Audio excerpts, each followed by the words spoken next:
bidang pekerjaan yang harus memenuhi standar atau kriteria yang ditentukan. Ya, kita lihat di sini ada beberapa pemahaman profesi. Ya, menurut Kamarudin, profesi adalah suatu jenis pekerjaan yang karena sifatnya menuntut pengetahuan yang lebih tinggi, ya, khusus dan latihan yang istimewa. Jadi artinya profesi itu bukan pekerjaan yang dikatakan pekerjaan, profesi tukang, profesi becak dan sebagainya. Itu pekerjaan, tetapi kalau namanya profesi secara khusus dianggap sebuah bidang pekerjaan yang memang menuntut pengetahuan yang tinggi, jadi bukan sembarangan. Ya.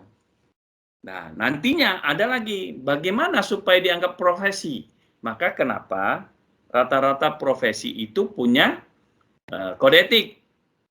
Jadi untuk melengkapi status profesi yang dianggap sebuah profesionalisme, maka dilengkapi dengan kode etik.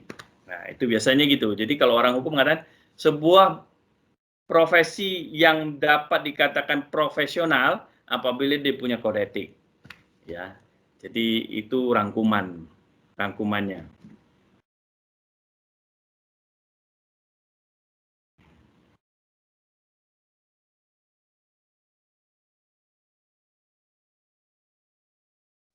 Oke. Berikutnya lagi, dalam Kamus Umum Bahasa Indonesia, profesional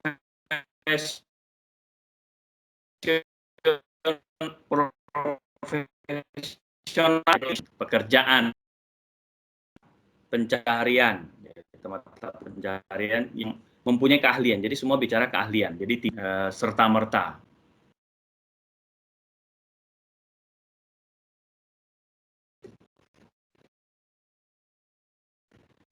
Halo?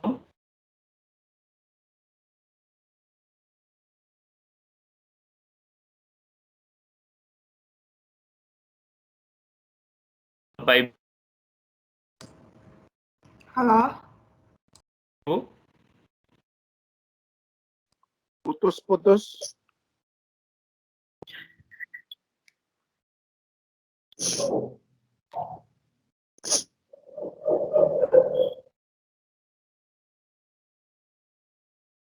Suara saya kedengaran, Bapak Ibu? Putus, Pak. Putus-putus, Pak. Kalau layarnya kelihatan? Nah, sekarang ada agak jelas. Ya, layarnya kelihatan. Oke. Saya mungkin ganti jaringan. Sebentar.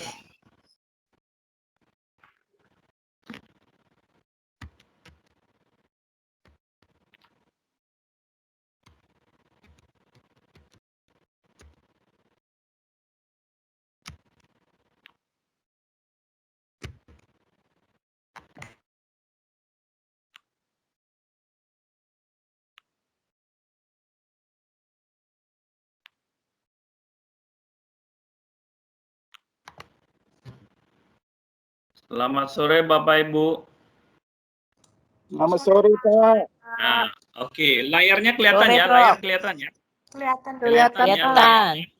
Oke, saya lanjutkan.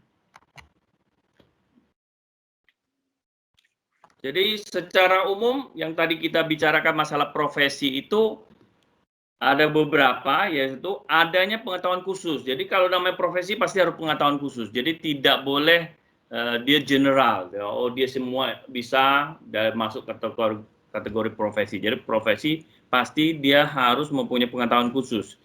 Atau yang biasanya keahlian, keterampilan. Nah, itu pasti. Adanya kaidah atau standar moral yang tinggi. Jadi kalau contoh dokter kan harus punya standar moral yang tinggi. Ya, nanti profesi notaris, profesi advokat juga demikian, ya terhormat, ya profesi yang terhormat dan sebagainya, ya mengabdi pada kepentingan masyarakat. Khususnya semua profesi pasti ada kaitannya dengan pengabdian masyarakat, baik kedokteran, ya profesi advokat, profesi dosen dan guru, ya itu semua adalah pengabdi masyarakat, cuman beda versi saja. Ada izin khusus. Nah, makanya tidak semua profesi dianggap sebuah profesi yang dalam kategori khusus ya. Jadi harus mempunyai persyaratan. Contoh, dokter harus lulus, setelah lulus dia harus mempunyai izin praktek dan seterusnya.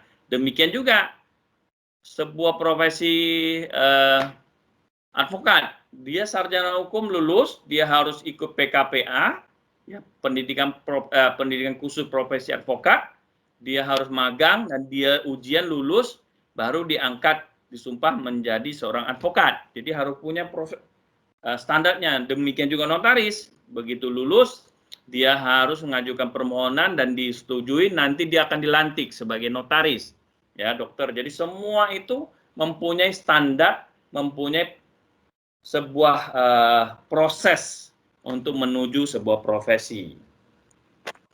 Kaum profesional biasanya menjadi anggota suatu profesi. Nah, biasanya jadi melengkapi sebuah profesi, kalian khusus, dia pendidikan khusus, dia punya izin, dan dia nanti ikut dalam sebuah organisasi atau sebuah perkumpulan yang memang menjadi payung daripada organisasi tersebut atau profesi tersebut. Kalau dokter kan ada ID ya. Kalau advokat ada pradi ya. Itu ada tunggal, terus di bawahnya ada juga yang cabang-cabangnya seperti pradi, pradin, ada ayah dan seterusnya. Itu profesi yang di bawahnya, tapi dia induknya namanya pradi.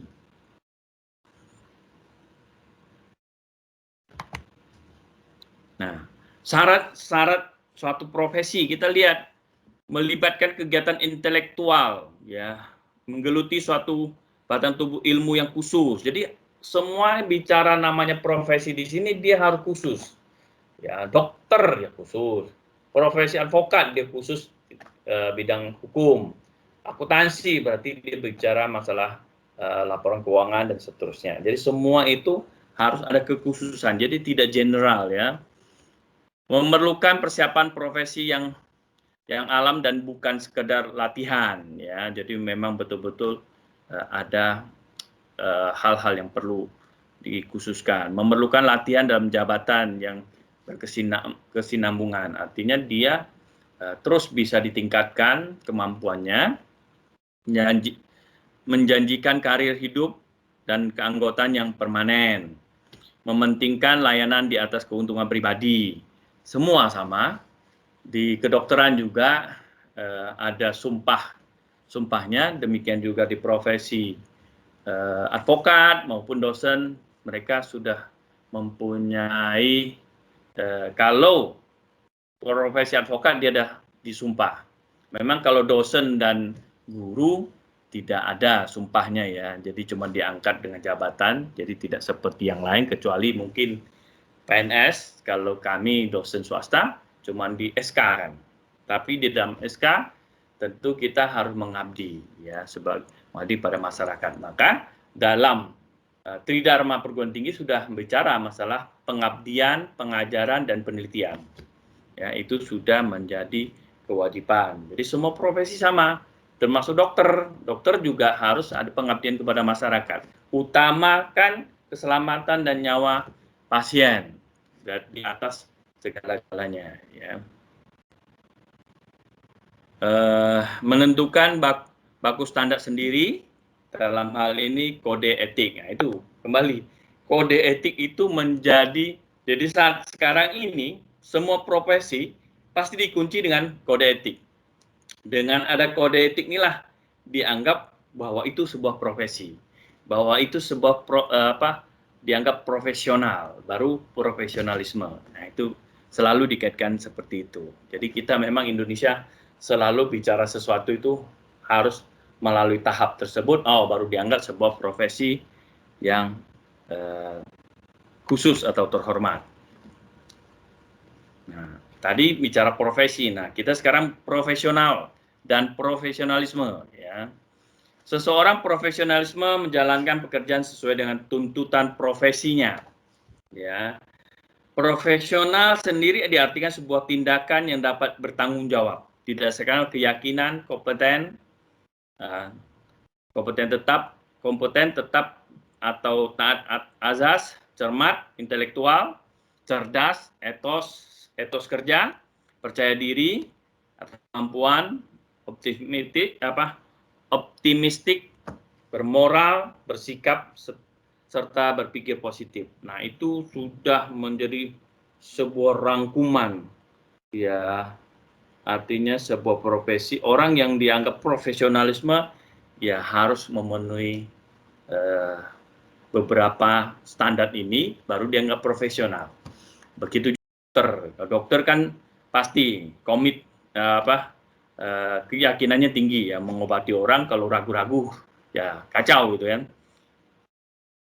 Cermat, intelektual, cerdas, pasti etos kerja kita adalah mengabdi dan mengutamakan keselamatan pasien dan seterusnya. Nah, kualifikasi suatu pekerjaan sebagai suatu, ini salah ketik, mohon maaf, ini suatu profesi, itu mensyaratkan pendidikan teknis yang formal mengenai adekuasi pendidikan, edukasi pendidikannya, ya, maupun mengenai kompetensi orang-orang hasil didiknya. Jadi edukasi pendidikannya maupun mengenai kompetensi orang-orang yang didiknya. Menguasai tradisi kultur dalam menggunakan keahlian tertentu serta keterampilan dalam menggunakan tradisi. Ya, kompleks ya, okupasi atau pekerjaan yang memiliki sejumlah sarana institusional. Ya, itu kira-kira kualifikasi pekerjaan sebagai sebuah profesi. Nah, ini ciri-ciri dan syarat profesi, lebih mementingkan pelayanan kemanusiaan yang ideal dibandingkan dengan kepentingan pribadi.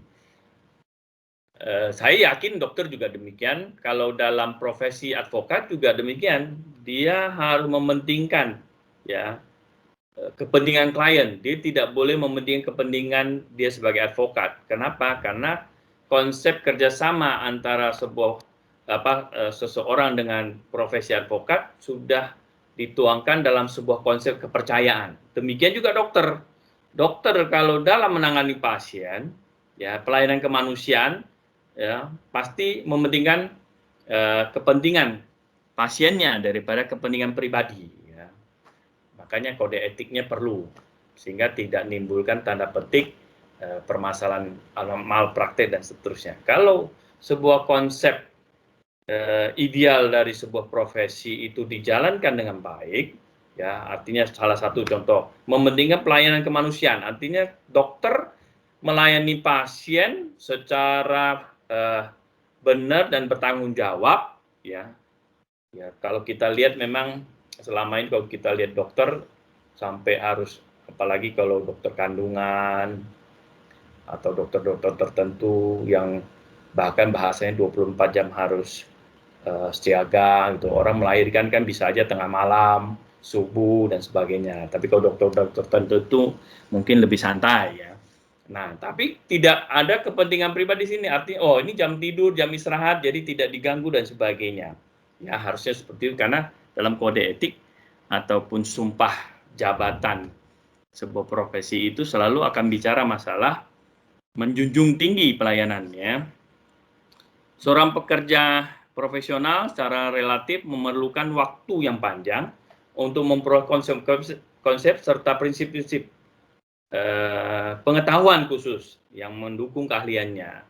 Jadi memang kayak sebuah profesi, saya nggak tahu dokter ada nggak batas waktu, dia setelah lulus koas 2 tahun, setelah itu langsung dokter atau harus melalui proses seperti apa, saya terus terang kurang tahu, nanti kita boleh diskusi.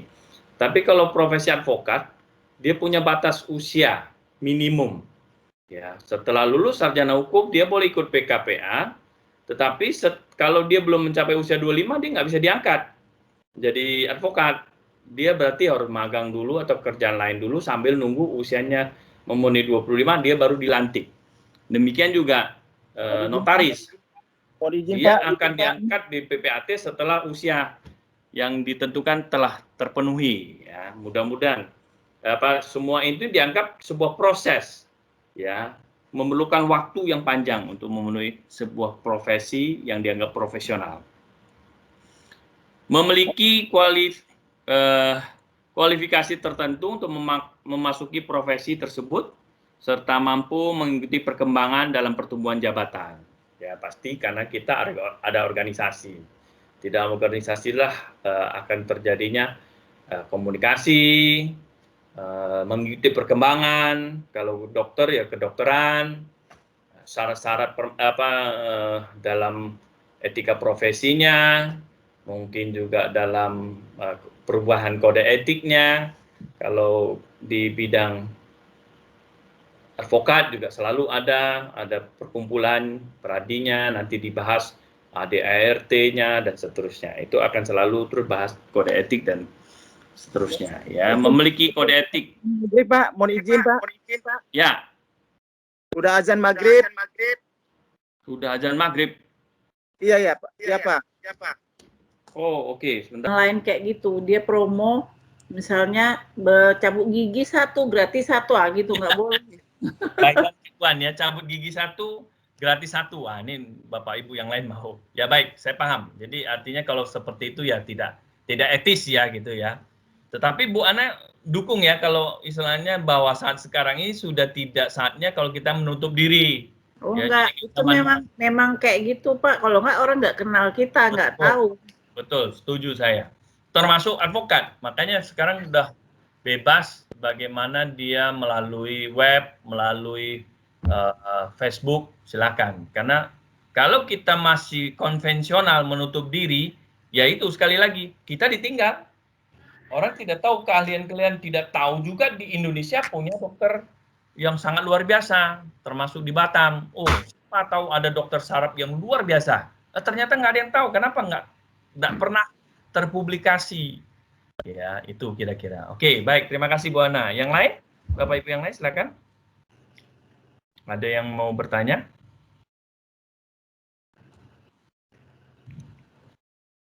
Bapak Ibu yang lain mungkin kalau ya berkaitan dengan profesi lah. Kita nggak bicara profesi kedokteran saja. Nanti baru kita lebih spesialis dalam hukum kesehatan. Mungkin Bapak Ibu, di dalam kelompok ini ada profesi lain? Yang nomor 1 juga itu Pak, menjunjung tinggi martabat profesi. Misalnya kita berobat ke tempat dokter yang satu, terus kita jelek-jelekkan teman sejawat kita, itu nggak boleh. Itu dalam kode etik benar, termasuk advokat. Sesama advokat tidak boleh memberikan penilaian, tidak boleh merendah-rendahkan sejawat gitu istilahnya ya, sejawat, seprofesi istilahnya. Itu udah pasti. Jujur, karena kita orang timur ya, jadi martabat itu sangat harus kita hargai ya. Itu benar. Kalau itu saya sampai sekarang pun sepakat bahwa kita junjung tinggi martabat profesi, jangan saling menjelekkan ya. Ya, oke. Oke, silakan yang lain, Bapak Ibu. Ada mungkin sharing profesi yang lain? Ya. Silakan. Pak Ketua. Pak Ketua, siapa Pak Ketuanya? Pak Jim Pas. Pak Jim mau disuruh bicara, Pak Jim. Mana Pak Jim? Tampilkan videonya Pak Jim. Silakan.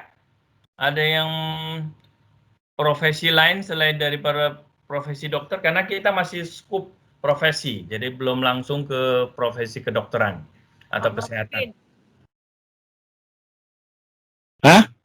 Silakan. Apa hal yang mau didiskusikan, Pak? Mungkin saya juga beri masukan juga, Pak. Ya, mari. Pak Marvin ya?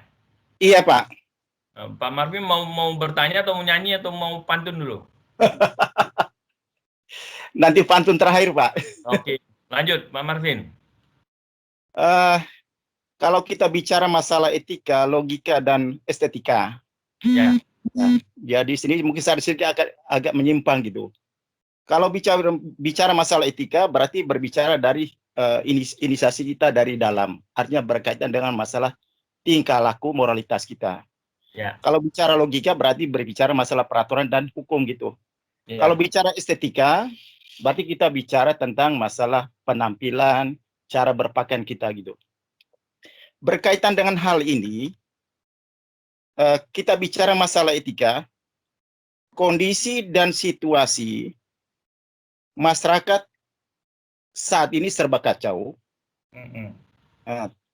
tidak taat hukum, terlalu banyaknya kekerasan yang kita rasakan atau kita amati, masalah kriminalitas, budi pekerti rendah, termasuk juga masalah kualitas SDM menurun, dan 1001 problem lainnya adalah akibat dari kebijakan dan gaya kepemimpinan yang saat ini keliru, bahkan saya menyebut salah gitu, tapi itu pandangan dari kita masing-masing gitu. Ya. Untuk mengatasi dan memperbaikinya, kembali mestinya dimulai pula dengan kebijakan dan gaya kepemimpinan yang baru oleh para pemimpin dan pejabat. Saya ambil contoh sebagai cerminan masyarakat, serta tiru teladan yang baik. Para pemimpin dan pejabat seharusnya punya rasa keprihatinan dan menunjukkan gaya hidup solidaritas terhadap kehidupan masyarakat yang saat ini sangat berat, apalagi bersentuhan langsung dengan COVID-19 sekarang ini. Dari pandangan dan penilaian saya sendiri, artinya dari kacamata saya sendiri, bahwa berkaitan dengan etika, logika, dan estetika tadi, bahwa dulu kita pernah, artinya gini, saya nggak menyebut nama presiden atau mungkin DPR atau mungkin pemerintah daerah, tapi berkaitan dengan hal ini, sebagaimana kita ketahui bahwa seseorang termasuk masyarakat atau mungkin mahasiswa atau siapapun yang menyampaikan pendapat di muka umum telah disetujui dan suara bulat pada saat itu untuk disahkan menjadi undang-undang, ya, pada tanggal, kalau nggak salah, tanggal 22 Oktober tahun 1998 dan berlaku pada tanggal 26 Oktober tahun 1998. Persetujuan ini kita lihat merupakan rangkaian peristiwa hukum dan politik yang sangat strategis bagi kehidupan masyarakat berbangsa dan bernegara, yang mendambakan aktualisasi prinsip-prinsip dan dasar demokrasi. Yang berkaitan hal ini, saya sedikit bertanya kepada Bapak, dalam segi atau konteks hukum, kira-kira pandangan penilaian Bapak dalam hal saat sekarang ini. Karena ini kan berkaitan dengan masalah etika, masalah kepemerintahan, masalah kepemimpinan pada saat ini. Apakah pemerintah ini sudah menunjukkan otoriternya terhadap masyarakat sehingga tidak mau mendengar aspirasi dari masyarakat tersebut?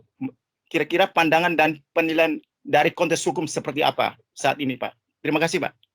Oke, makasih Pak Marvin. Wah, ini menguji kearifan seseorang. Baik, Bapak Ibu. Sekarang gini, kita memang kalau namanya menilai sesuatu itu kita tidak bisa melihat satu sisi. Bapak Ibu, kita boleh berpendapat beda, tapi kita mau lihat sesuatu jangan lihat dari satu sisi, satu konteks. Kalau hukum selalu disebut dimensi. Ya, kalau pembahasan hukum selalu bicara dimensi. Kita melihat sesuatu harus dari multidimensi, multi efek. Kalau kita dari satu sisi, maka selalu kita akan bicara sisi itu saja. Sisi sebaliknya kita tidak tahu. Nah, oke, kita bicara masalah demokrasi. Sejak 98 kebebasan berpendapat ya telah dijunjung tinggi, diakui dan diakomodir dalam sebuah undang-undang gitu ya.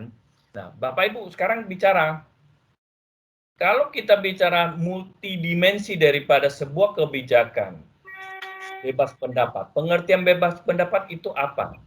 Dan fungsi bebas pendapat itu apa? Harus kita kaji lebih dalam. Bebas pendapat untuk menyampaikan aspirasi, ya.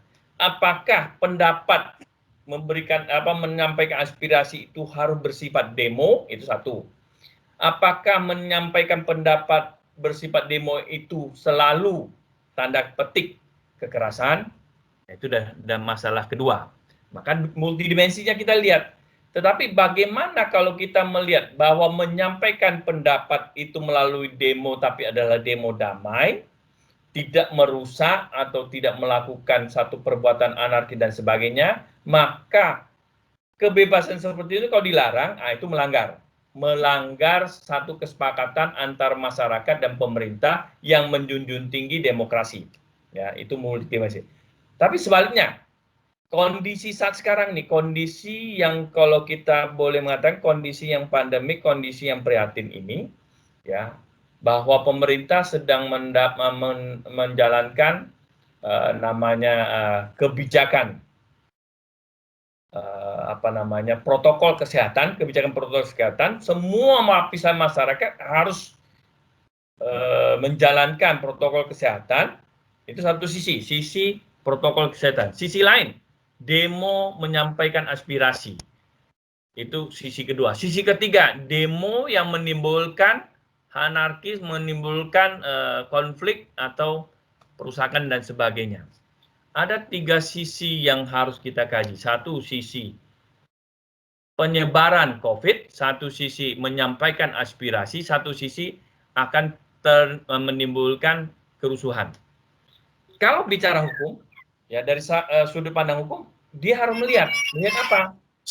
Manfaat daripada kebebasan ataupun demo itu apa? Karena hukum itu 3.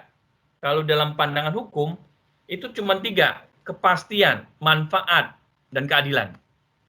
Ya. Kalau kita melihat tiga prinsip tadi itu, manfaat dari demo itu apa? Menyampaikan aspirasi, menyampaikan kondisi, menolak sesuatu, oke. Manfaat daripada demo itu kita harus lihat, ada nggak manfaatnya? Kalau memang manfaat demo itu malah justru cenderung menyebabkan timbulnya pandemik atau penyebaran COVID yang lebih besar, yang lebih luas, maka demo atau menyampaikan aspirasi yang terbuka ini jadi kurang manfaatnya. Nah, itu sisi. Jadi sebetulnya saya tidak mengatakan saya dukung atau tidak dukung. Jadi kita melihat sisi multidimensi daripada sebuah gerakan, karena kita kalau bicara hukum selalu harus banyak sisi, tidak boleh satu sisi. Demo itu positif, demo itu. Jadi demo itu bisa positif, negatif, bisa dua-duanya. Nah, jadi kalau kondisi sekarang ini saya sih lebih cenderung bahwa tidak tepat kondisi saat sekarang ini digunakan demo itu digunakan sebagai alasan untuk menyampaikan aspirasi. Kalau saat kondisi pandemik sekarang. Kalau dulu kan tidak. Dulu kan lebih bebas, tetapi cenderung yang jadi permasalahan adalah demo selalu ditunggangi kepentingan-kepentingan atau bahkan tanda petik yang lain gitu loh. Nah, ini yang kadang-kadang memang sulit. Saya mengatakan boleh atau tidak ya Pak Marvin.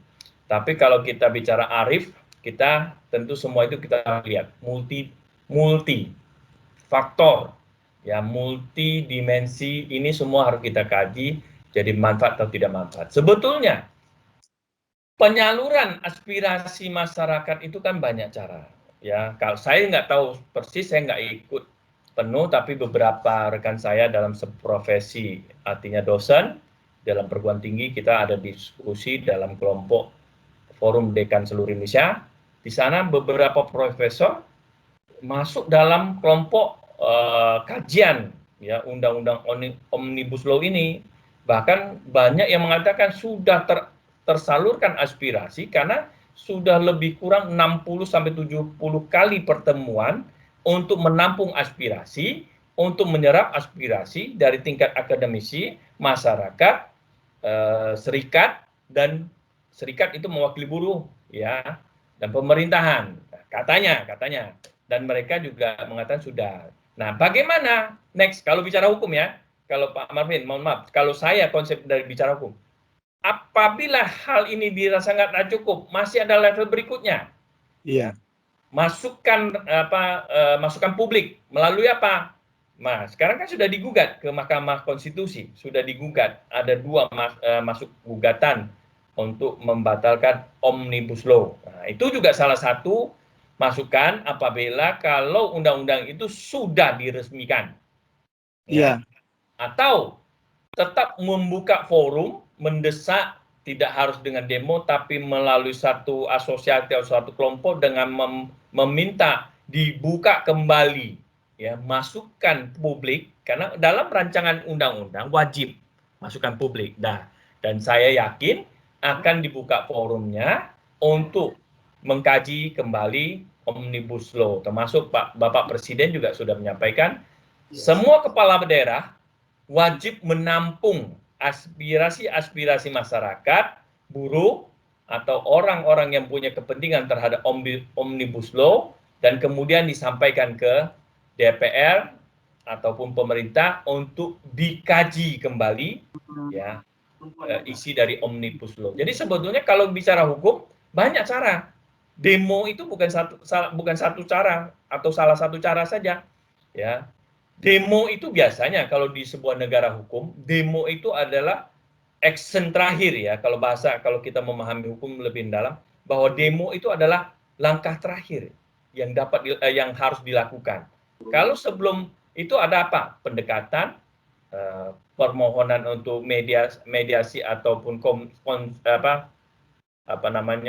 forum diskusi untuk menyampaikan pendapat dan seterusnya. Itu kira-kira Pak Martin. Saya tidak bisa terlalu banyak menjawab karena saya bukan pelaku pemerintahan dan saya juga bukan, ya, praktisi di dalam dunia ya mungkin organisasi. Tetapi kalau saya melihat dari sisi kacamata hukum, itulah analisa yang perlu kita pahami. Itu kira-kira Pak Marvin, ya. Iya, terima kasih Pak. Ada yang lain Bapak Ibu, silakan. Nggak apa-apa, diskusi saja. Kita untuk memahami saja. Ada lagi silakan. Saya udah lama nggak dengar suara Bapak Ibu. Ya, silakan. Siapa ini? Terima kasih Pak. Pak Muji. Ya. Ya, silakan Pak Muji. Hanya sharing aja Pak. Ya. Terkait etika kode etika profesi, ya Pak, ya. Ya. Jadi begini Pak, kita ketahui bahwa memang sesuai dengan Bapak sampaikan tadi bahwa etika profesi pengacara itu lebih sedetail mungkin, sekomplit mungkin terkait etika profesi beliau. Memungkinkan tidak. Sekarang kan kita tahu nih Pak, ada etika profesi dan ada namanya sertifikasi, ya. Sertifikasi dari bagian dari profesi. Nah,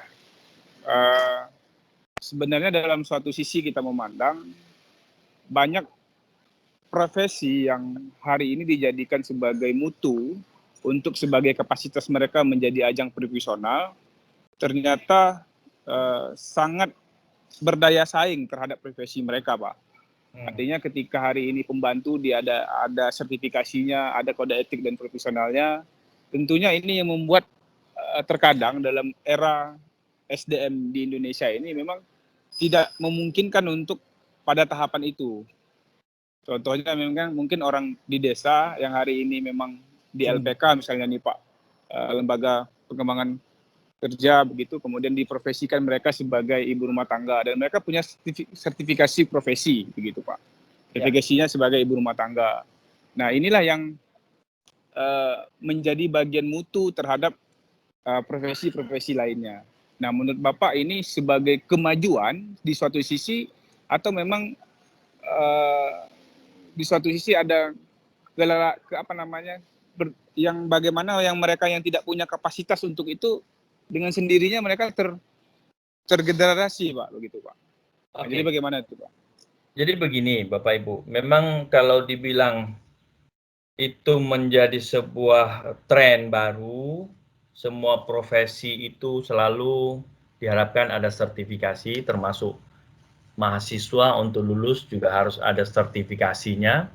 Nah, gini Bapak Ibu, kita harus melihat, kembali lagi saya mengajak kita melihat berbagai macam aspek. Karena kalau kita melihat sesuatu tidak dari berbagai macam aspek, selalu kita akan mengambil kesimpulan yang masing-masing. Kenapa sertifikasi itu butuhkan? Ya, sebetulnya kalau zaman dulu nggak ada namanya sertifikasi. Zaman kita dulu kuliah, lulus, wah itu kayak akuntansi. Dulu lulus akuntansi dia sudah AKT, tidak perlu ada namanya pendidikan lagi, terus ujian lagi baru dapat AKT. Ya, dulu seorang advokat itu dia begitu S1, dia nanti ikut ujian di pengadilan tinggi, dapat ijazah dia sudah jadi namanya pengacara muda kalau dulu ya, terus nanti baru pengacara beradvokat. Nah, sekarang selalu dibuat ada jenjang-jenjang. Bapak Ibu, kalau kita nilai satu sisi saja, ya mungkin itu dianggap memberatkan, membuat sulit seseorang untuk mencapai tujuannya. Tapi kalau kita lihat sisi lain, itu adalah satu upaya untuk menertibkan, untuk memilah, untuk membaguskan, bahasa umumnya membaguskan sebuah profesi, untuk menata rapi sebuah profesi, untuk seperti kita bicarakan, untuk meningkatkan mutunya sebuah profesi. Ya, tidak ada pilihan supaya ke depannya, contoh, seorang, kalau tadi yang terendah, saya tidak mau sebut terendah, yang paling dasar, yang kita anggap pekerja rumah tangga.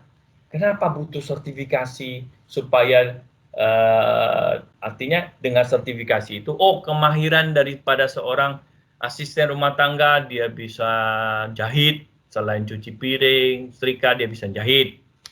Nah, sehingga dia jauh lebih gampang cari kerja, Bapak Ibu, karena kebutuhan saat sekarang ini, ya, jadi termasuk Pak Muji saya sampaikan, karena kita bicara masalah kebutuhan rekrutmen. Perusahaan-perusahaan sekarang ini selalu bicara skill. Bahkan sekarang ini perguruan tinggi oleh Mas Menteri kita pun sudah dirombak. Ya, struktur kurikulumnya sudah dirombak. Yang saat sekarang sangat tren bahasanya adalah belajar kampus merdeka, belajar secara merdeka. Di kampus merdeka, belajar secara merdeka, kurikulum juga dianggap kurikulum merdeka. Tujuannya untuk apa? Multi skill daripada seorang. Ya, sebetulnya plus minus. Kalau orang konvensional, orang yang para profesor yang konvensional akan mengatakan ide yang gila. Orang hukum ya belajar hukum. Dari dia semester 1 sampai semester 7 belajar hukum. Ya, tidak boleh belajar yang lain karena namanya profesi. Itu orang konvensional akan mengatakan demikian. Tapi Mas Menteri menganggap, wah, kalau begitu tidak ada multi pemahaman daripada seorang sarjana hukum. Jadi dia terkotak. Orang sarjana hukum kalau belajar dari A sampai Z itu adalah hukum, maka dia tidak tahu yang lain. Dia tidak paham ilmu-ilmu yang lain. Dia akan terkotak. Itu versi Mas Menteri yang anggap kampus merdeka. Maka sekarang kurikulum kami di Fakultas Hukum saja, itu ada beberapa mata kuliah yang bukan hukum. Di lain dari agama, Pancasila ya, kewirausahaan dan seterusnya. Ada namanya manajemen. Ada juga namanya pelajaran mungkin komputer. Satu sisi kalau kita bicara masalah profesional ke depan artinya kita bicara future, kita bicara masa depan, dikaji-kaji benar juga konsep kampus merdeka. Jadi Bapak Ibu kita harus melihat kacamata kita. Kalau konvensional, pasti semua orang menolak. Ya, kalau saya mengatakan seperti Bapak Ibu, mungkin di sini Pak Marvin usianya lebih kurang dari saya lah. Kalau kita dulu berpandangan seorang anak itu seperti apa, dan kita terapkan pada anak saat sekarang ini pasti berbeda. Mereka akan berontak. Cara mendidiknya, cara berkomunikasinya, cara memberikan fasilitas kepada anak sudah berbeda. Saya yakin Bapak Ibu yang di dalam forum ini pakai handphone pasti lebih jadul daripada anaknya. Anak-anaknya pasti menggunakan handphone jauh lebih canggih, bahkan laptop. Ya, menurut saya sih laptop saya biasa-biasa, yang penting bisa untuk komunikasi, bisa banget. Tetapi anak kita, dia tidak akan minta laptop bekas Bapak untuk kasih saya. Kalau dulu dapat barang bekas orang tua itu udah sangat luar biasa bagi kita dulu. Saat sekarang sudah berubah, paradigma itu udah berubah. Anak kita akan menggunakan barang yang di atas kita, padahal yang cari uang kita. Ya saya nggak tahu. Saya cerita ini ya curhat anak saya, anak-anak saya.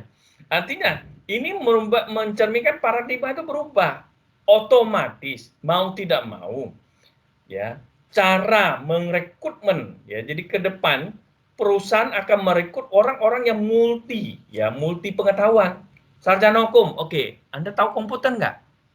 Kenapa kita di S1 masukkan komputer? Ternyata kabar atau kononnya anak hukum tidak pandai gunakan aplikasi. Kenapa? Gaptek. Katanya, kami selalu diketawain oleh Purek. Ya. Wah, anak hukum gaptek. Bahasanya seperti itu. Maka perlulah komputer. Nah, ternyata kita analisa. Kenapa perlu komputer? Ya benar juga dia perlu komputer. Untuk mendraft. Bagaimana dia lebih cepat mendraft karena dia menguasai komputer. Bagaimana dia bisa menghitung-hitung kalau ada kasus perdata yang berkaitan dengan perusahaan, dia memahami angka-angka. Kalau orang hukum buta angka, dia nggak pandai untuk memahami angka, maka ada kasus-kasus perdata dia tidak bisa. Ya, begitu juga profesi-profesi yang lain, mungkin kedokteran. Ya, sekarang zaman dulu kedokteran pasti belajarnya bedah dan sebagainya. Sekarang bukan hanya bedah, sekarang sudah teknologi. Ya, harus memahami komputer. Melihat sesuatu semua sekarang sudah, ya mohon maaf ya kalau saya sih melihat ke luar negeri gitu kan. Kalau kita ke dokter untuk luar negeri sekarang kalau ronsen, jadi bukan film itu yang kita bawa ke dokter. Dokter itu sudah di dalam aplikasinya, dia sudah buka, langsung dilihat di komputernya hasil ronsennya. Dia tidak, ya mohon maaf konvensional, ambil hasil ronsennya letak di apa namanya biasa box gitu untuk melihat. Dia sudah langsung lihat di laptopnya. Kalau dokter tidak menguasai komputer, dia juga akan makin lama tersingkir karena dokter-dokter baru yang lebih canggih, ya. Bahkan saya lihat beberapa perkembangan dokter kandungan, bahkan bisa melihat bayinya dimensi dan sebagainya. Itu. Jadi saya sih terus terang Pak Muji mengatakan sertifikasi itu sebetulnya bukan menghambat. Satu sisi memang kita melihat menghambat, tapi sisi lain adalah memberikan kesempatan yang lebih luas untuk bersaing. Ya.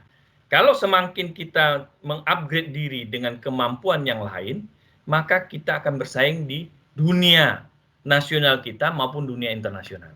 Itu kira-kira ya Pak Muji. Jadi saya mengatakan sertifikasi itu akan mendukung peningkatan karir seseorang, ya. Itu kalau saya pribadi saya mendukung itu. Kira-kira demikian Pak Muji. Oke, ada terima kasih Pak. Ada Bapak Ibu yang lain? Sharing saja. Siapa? Bu Valentin ya? Oke, silakan. Ya. Ini sih mau sharing aja soal yang tadi Pak Lu bilang kan kalau untuk pengacara atau advokat itu ada batas umur minimal 25 tahun gitu ya. Kalau untuk kedokteran sih memang tidak ada gitu. Jadi begitu kami selesai S1 itu untuk teorinya itu berbeda memang setiap kampus. Ada yang 3,5 sampai 4 tahun.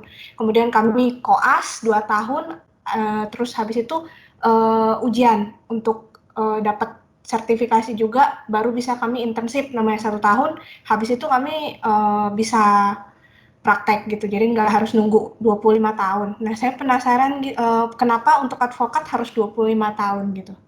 Oke, jadi sebetulnya ada alasan bahwa memang bukan hanya advokat, ada beberapa profesi memang membatasi usia minimum. Kenapa? Dianggap lebih matang. Jadi bukan hanya dewasa, tapi dewasa di atas dewasa, sehingga ya sebetulnya tidak punya alasan yang terlalu detail, cuman membatasi, dianggap 25 itu lebih dewasa, lebih matang, lebih bijak dalam hal memberikan pelayanan hukum. Ya, itu. Maka sebetulnya kalau mengatakan seperti Ibu Dokter mengatakan, harusnya kalau dia sudah S1, dia sudah koas, ya seperti di Fakultas Hukum, advokat, dia harus magang 2 tahun.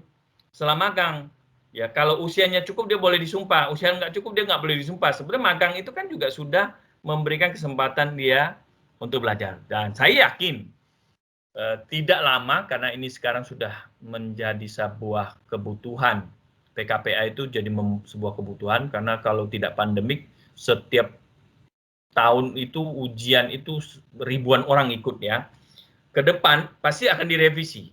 Jadi usia itu akan direvisi. Kenapa? Semakin canggihnya teknologi, semakin canggihnya kampus menghasilkan bibit unggul, akan mengatakan tidak dapat dibatasi usia 25 tahun. Tapi sekarang masih ya.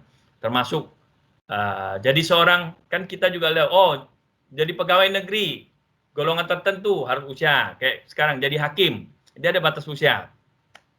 Kenapa dibatas usia? Karena dianggap lebih mateng. Jadi bukan dewasa lagi, sudah lebih mateng. Ya, termasuk dari jadi hakim Mahkamah Konstitusi, usia minimumnya 50 atau 55, saya lupa. 45 atau 50 minimum, bukan maksimum, minimum 50. Kenapa 50? Dianggap pengetahuannya, dianggap pengalamannya sudah mencukupi. Ya, itu kira-kira. Jadi alasan klasik saja, tapi tertentu saya yakin itu akan ke depan pasti akan direvisi. Itu kira-kira. Ya, Bu Dokter. Oke. Ada yang lain, Bu Dokter? Silakan. Cukup? Terima kasih. Cuma penasaran aja ya, 25. Oke, yang lain Bapak Ibu, ada yang hal mau didiskusikan lagi? Silakan. Kalau nggak ada, saya selesaikan dulu slide ini ya. Saya lanjutkan dulu.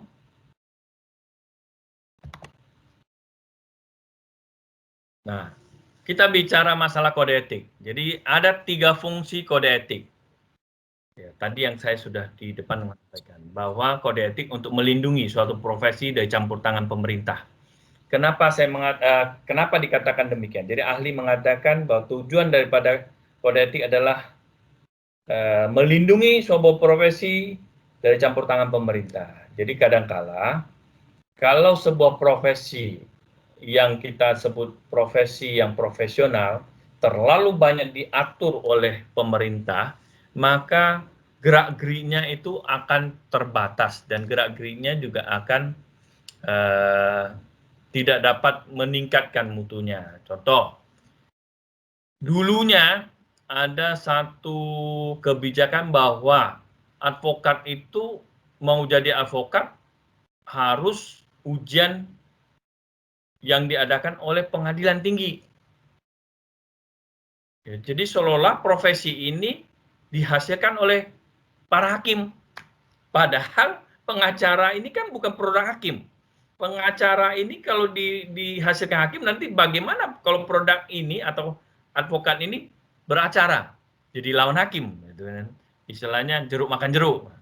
Akhirnya profesi ini membuat sebuah kebijakan, muncullah namanya Undang-Undang Profesi Advokat, ya, Undang-Undang Profesi Advokat. Tujuannya untuk apa?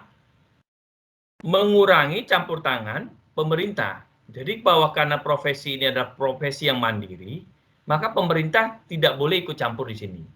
Akhirnya muncullah kebijakan, ya, Undang-Undang Profesi Advokat ini membatasi atau membuat sebuah aturan bahwa profesi advokat, untuk menjadi seorang advokat maka seorang sarjana S1 dia harus ikut PKPA. Ya, sama dengan dokter tadi yang Ibu mengatakan, setelah lulus dia ujian profesi, sudah itu karena sudah koas dan sebagainya baru dia boleh praktek, ya. Jadi kadangkala memang apapun ceritanya pemerintah pasti akan ikut campur tangan, tapi tidak banyak, ya. Contoh seperti profesi advokat juga demikian. Akhirnya juga tetap yang mengangkat adalah pradi, yang menyumpah atau memberikan sumpah itu adalah pengadilan tinggi, ya. Jadi tidak bisa lepas. Ya, contoh Dulu juga dengan profesi notaris. Notaris dulu pengawasnya adalah pengadilan. Pengawas notaris itu pengadilan. Nah, profesi ini juga mengangkat bahwa jangan terlalu banyak campur tangan pemerintah dalam organisasi sehingga mereka membentuk sebuah badan sendiri untuk mengawasi notaris, yaitu Majelis Pengawas Daerah. Jadi tidak ada hakim lagi di dalamnya. Yang menjadi profesi ataupun Majelis Pengawas Daerah itu 3 notaris, 3 akademisi dengan 3 unsur pemerintahan. Nah, ini sekali lagi pemerintah juga ikut, tapi tidak sepenuhnya. Ada bagian. Ya, mungkin di dalam ID juga demikian. Ya, saya nggak terlalu mendalami ID, tapi beberapa proses seperti itu. Artinya organisasi itu dibentuk tujuannya supaya pemerintah tidak terlalu banyak mengutak-atik. Karena kita ingin mengatur profesi kita sendiri supaya profesi kita itu bisa berkembang. Itu kira-kira. Kedua, mencegah terjadinya pertentangan internal dalam sebuah profesi. Ya, memang kode etik seperti tadi Bu Ana sampaikan bahwa kode etik itu sudah ada, sudah mengatur bagaimana etika seorang rekan-rekan dokter. Janganlah promosi cabut gigi, cabut 1 bonus 1 ya, giginya 1 rusak, bonus 1 lagi yang nggak rusak dicabut. Atau cabut gigi bonus besi karangan gigi karena untuk bersaing. Tapi Bapak Ibu, semua profesi pasti ada persaingan, bukan hanya kedokteran. Ya, profesi advokat saja banyak sekali persaingan. Saat sekarang ini apalagi banyak sekali advokat baru. Ya, tidak ada namanya. Ya, makanya saya mengatakan tadi, profesi advokat ini profesi yang paling merdeka ya. Jujur saya mengatakan merdeka, saya sendiri juga advokat. Pertama, tidak ada batas minimum dan maksimumnya fee pengacara. Ya, kalau kedokteran, dokter terlalu mahal itu bisa diprotes. Ya, mungkin Bu Ana ya, kalau dokter praktek, mungkin kalau dokter umum gitu kan, pasien datang, dokternya 1 juta, mahal betul. Tapi kalau profesi advokat, Bapak Ibu, mungkin konsultasi dengan saya ya mungkin 500.000 atau gratis cincai lah istilahnya. Coba Bapak Ibu cari Hotman Paris, cari Otto Hasibuan, hitung jam. Bapak Ibu, hitungan jam jauh lebih tinggi di atas harga dokter. Konsultasi dokter mungkin ya sekali dokter mungkin dokter umum saya yakin sekali itu tidak akan lebih dari 1 juta. Tapi dari seorang advokat, kalau namanya konsultasi, seorang advokat yang profesional atau tingkat nasional atau bahkan dia sudah internasional, sekali konsultasi bisa ribuan dolar. Ya, dan hitung jam. Begitu masuk dia sudah ditekan jam. Silakan Anda bicara. Yang jadi celakanya adalah istilahnya kliennya yang bicara. Pengacaranya diam, hanya mendengarkan saja, harus bayar. Sementara kalau dokter kan pasien bicara dikit, dokter menjelaskan, buka resep baru bayar. Nah, itu kalau advokat enak. Yang bicara klien, tapi klien harus bayar kita lagi. Wah, dia ceritalah tentang kasusnya. Oke, silakan Anda cerita. Argo jalan terus. Ya. Jadi memang ya namanya pertentangan itu udah pasti ada. Tapi kode etik ini tujuannya itu. Oh, profesi ini harusnya tidak boleh demikian. Jadi tidak boleh berlebihan lah dalam promosi. Bahkan saya pernah dapat pengaduan dari seorang polisi Mabes ya, kebetulan ada kasus di Batam. Dia sampai bertanya kepada saya, karena dia tahu saya juga pengacara, juga saya di dunia pendidikan, dia bilang, Pak, saya agak bingung dengan profesi advokat ini. Di Jakarta dia pernah melihat seorang advokat sampai membuat plang besar di depan kantornya, memberikan promosi bagi siapa saja yang membawa klien ke kantor kami akan diberikan bonus atau fee. Jadi sampai bisa dibuat seperti itu. Nah, kalau secara kode etik itu tidak boleh, dia melanggar kode etik.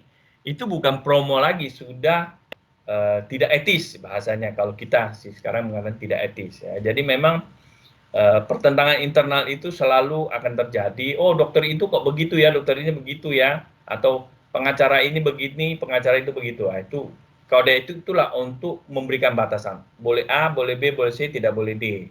Boleh ini, boleh itu, tidak boleh ini. Nah, itu pentingnya kode etik. Ya. 3, melindungi para praktisi dari kesalahan praktek atau suatu profesi. Bapak Ibu sekali lagi, kode etik inilah sebagai salah satu payung, atau saya mengatakan sebuah aturan main yang sudah diatur. Kalau kita tidak melanggar aturan main ini, maka kita selamat. Contoh, kalau dalam dunia advokat tidak bisa dituntut, ya baik perdata maupun pidana, kalau dalam menjalankan tugas sebagai pengacara atau advokat untuk membela klien. Itu bahasa dalam undang-undang maupun kode etik. Itu menyampaikan apa? Melindungi prakteknya seorang advokat. Demikian juga seorang dokter. Dokter kalau dia menjalankan kewajibannya sebagai dokter yang telah sesuai dengan standar operasional ataupun standar yang sudah diatur dari rumah sakit, bahwa harus begini, baru begini, dan akhirnya pasiennya meninggal, itu kan tidak, ya namanya meninggal ataupun apapun ceritanya, itu adalah yang maha kuasa. Maka saat sekarang ini, kalau zaman dulu hampir jarang ya, sekarang ini selalu sebelum mengambil tindakan, dokter atau rumah sakit selalu sodorkan dulu perjanjian. Jadi seolah-olah perjanjian. Intinya tindakan ini akan dilakukan seorang dokter, tapi resikonya ini bla bla bla sudah diceritakan, akhirnya disuruh tanda tangan. Nah, kenapa itu muncul? Sebetulnya itu adalah satu cara melindungi sebuah profesi dari tanda petik.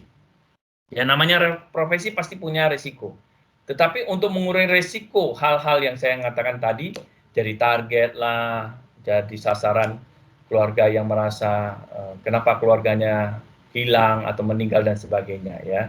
Ini kadang kode etik ya tujuannya untuk memberikan perlindungan ya praktek ya.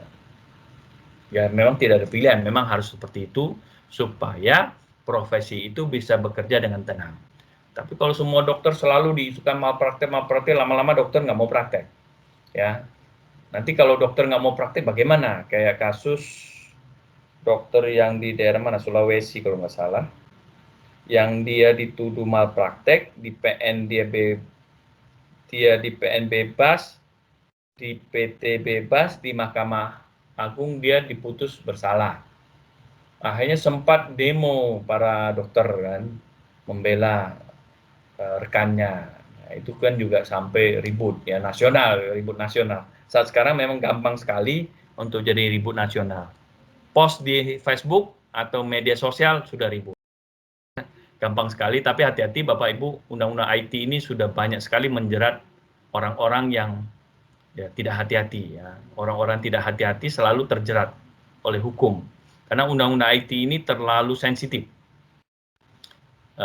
Yang selama ini mungkin kita cuma SMS, WA, memarah orang, maki orang, kalau zaman dulu biasa, tidak bisa diapa-apain. Saat mencaci maki pacar aja bisa dilaporkan undang-undang IT ya. Jadi saat sekarang ini memang agak sedikit sensitif undang-undang IT yang dianggap undang-undang yang selalu menjerat orang. Ya, sedikit komen di Facebook, wah itu menghujat kebencian. Ya, nanti kena undang-undang IT pasal 27. Nah, kalau di dalam grup pribadi dan sebagainya, itu juga masuk dalam undang-undang IT pasal 29. Nah, itu bukan main-main. Di atas 5 tahun akhirnya bisa ditahan ya. Sekali ya kondisi memang seperti itu ya. Nah, kaidah-kaidah pokok etika profesi ya. Kita harus tahu kaidahnya. Profesi harus dipandang dan dihayati sebagai suatu pelayanan. Bapak Ibu sekali lagi, yang tadi saya katakan, zaman sekarang memang zaman servis. Ya. Zamannya servis. Kalau saya dulu belajar di S2 manajemen selalu namanya purna servis. Dulu mungkin servis tidak terlalu dianggap penting. karena dulu belum banyak orang, belum banyak saingan, belum juga banyak orang memahami hak dan kewajiban. Tapi saat sekarang ini, orang selalu menjunjung tinggi hak, menjunjung tinggi pelayanan, ya, service. Apa saja kita bicara service. Di rumah sakit saja, kenapa sekarang rumah sakit kelihatan mewah? Kalau dulu rumah sakit, kalau bahasanya Bapak Ibu yang usia-usia saya udah tahu, kalau rumah sakit, ciri khas rumah sakit cuma 2. Agak gelap, angker, dan bau obat. Itu identik rumah sakit. Jadi orang takut dengan rumah sakit. Tapi saat sekarang ini, kita masuk rumah sakit tidak merasa masuk rumah sakit. Karena gedungnya mewah, di dalamnya AC, fasilitas banyak. Ya. Jadi pelayanannya juga bagus, ambil nomornya lebih tertib, susternya juga banyak, dan sebagainya. Jadi hampir rumah sakit sekarang berlomba-lomba membenah diri, bisa dari fisiknya yaitu gedungnya, termasuk dalam pelayanannya, sistemnya, dan sebagainya. Kenapa? Karena pelayanan. Ya. Demikian juga profesi yang lain, kayak advokat, yang tadi Pak Marvin atau siapa bilang, kita etika itu etik, semua itu berbicara masalah penampilan. Kalau seorang dokter penampilan baik, bukan harus cantik ya, baik, bersih, tapi itu akan sangat disandangin orang, apalagi ramah ya. Sekarang banyak sekali dokter-dokter ramah ya. Orang ke sana terasa nyaman. Kalau dokter dulu ya hanya beberapa kata. Kamu kenapa batuk? Dah minum ini, dah keluar. Saat sekarang dokter yang seperti ini mungkin akan lama-lama ditinggal orang. Dokter sekarang lebih banyak bagaimana berkomunikasi dengan orang. Kenapa? Bapak kenapa? Saya bahkan ada langganan dokter THT. Orangnya sangat luar biasa, artinya dia bisa bicara luas, jadi orang tidak takut, orang juga tidak bosan, dan orang juga akan merasa jadi cepat sembuh karena dia memberikan edukasi yang biasa. Oh ini biasa, semua begini. Saya sendiri, ya, jadi sekarang cerita tentang dirinya. Saya dokter THT, saya sering mimisan. Kenapa? Oh ini karena gini. Jadi kita tahu bahwa mimisan itu penyebabnya apa. Gitu kan. Jadi orang jadi, oh bagus dokternya itu ya. Jadi kalau enggak kan kita nggak tahu. Umum ya kalau orang mimisan ya. Bapak Ibu tahu ya mimisan, hidung berdarah ya. Saya dulu paling sering hidung berdarah.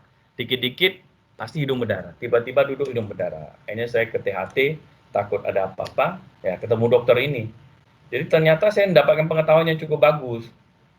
Kenapa saya dapat pengetahuan? Karena dokternya menjelaskan dengan santai, dengan guyon, bahkan dia mengatakan dirinya. Akhirnya saya bisa menangkap, oh supaya tidak mimisan, caranya bagaimana. Itu tekniknya hanya, ya Bapak Ibu saya yakin banyak yang suka korek hidung ya. Ternyata mimisan itu penyebabnya utama itu korek hidung. Ya, Bapak Ibu biasa kadang orang mengkorek hidung kan bisa sampai menikmati sampai sedalam-dalamnya. Itulah yang menyebabkan sering mimisan karena katanya pembuluh darah yang halus itu pecah. Jadi begitu dia bisa kering sebentar, tapi begitu agak panas dalam atau ada tekanan dikit dia pecah berdarah lagi. Nah sejak itu saya sampai sekarang nggak pernah mimisan. Ya, saya akan membatasi diri saya untuk mengoperasikan hidung saya gitu. Kira-kira seperti itu. Nah, itu satu edukasi. Jadi saya pikir satu pelayanan yang cukup bagus, paradigma yang berubah, dokter yang bisa memberikan pelayanan yang baik, dokter kecantikan, sekarang juga banyak sekali macam-macam versi ya dokter ya. Makanya Bapak Ibu yang di sini mungkin dokter-dokter yang baru masih muda itu perlu.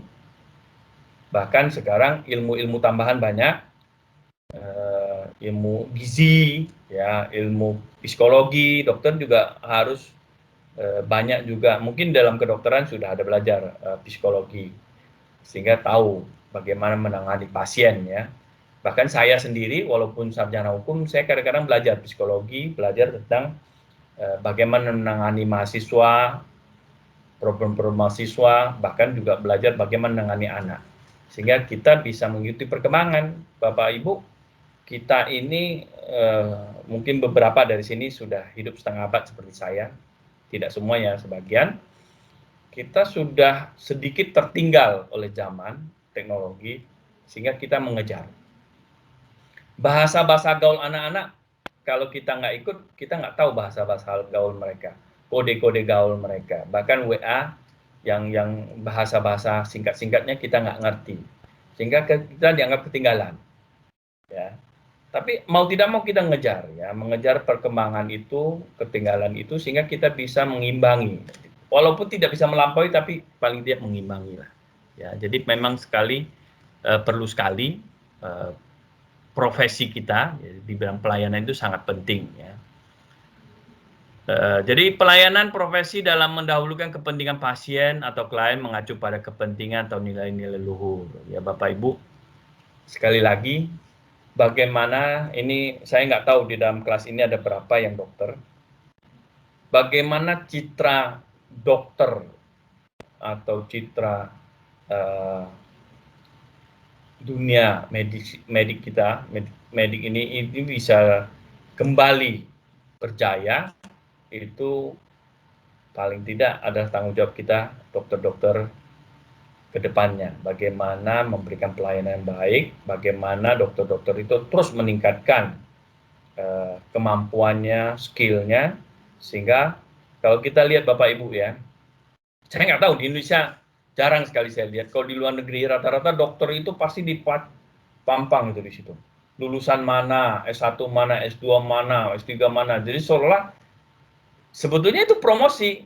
Tapi tujuannya apa? Meyakinkan pasiennya bahwa, oh ini lulusan Amerika, ini lulusan Inggris, atau lulusan mana, S1, S2. Jadi dia selalu bicara, kalau kita masuk ruangannya itu sertifikatnya, wah, lengkap, S1, S2. Terus nanti di situ ada penghargaan siapa. Di ruangannya banyak kayak iklan itu. Jadi bukan lagi ruangan yang seperti kita dokter itu ruangannya putih, terus alat, terus ini tok saja. Jadi kalau kita lihat dokter kita kan rata-rata cuma itu. Kalau di rumah sakit, ruang praktek dokter-dokter Singapura, Malaysia banyak sekali, piagam lah, terus kelulusannya macam-macam lah, terus ada tulisan dia atau karyanya dipublikasi dan sebagainya. Saya pikir ke depan juga tidak ada salahnya Bapak Ibu sebagai dokter. Nah, bagaimana kita mencapai itu? Tentu upgrade, meningkatkan kemampuan kita, termasuk Bapak Ibu. Kami dosen juga dituntut. Saat sekarang nih S2 masih boleh ngajar S1. Saya yakin 1-2 tahun lagi S2 tidak boleh ngajar S1, harus S3. Nanti ngajar S2 tidak boleh hanya doktor, tapi harus profesor. Cuma Bapak Ibu untuk mencapai profesor memang bukan sulit lagi, bukan rontok lagi. Sudah putih rontok lagi gitu kan.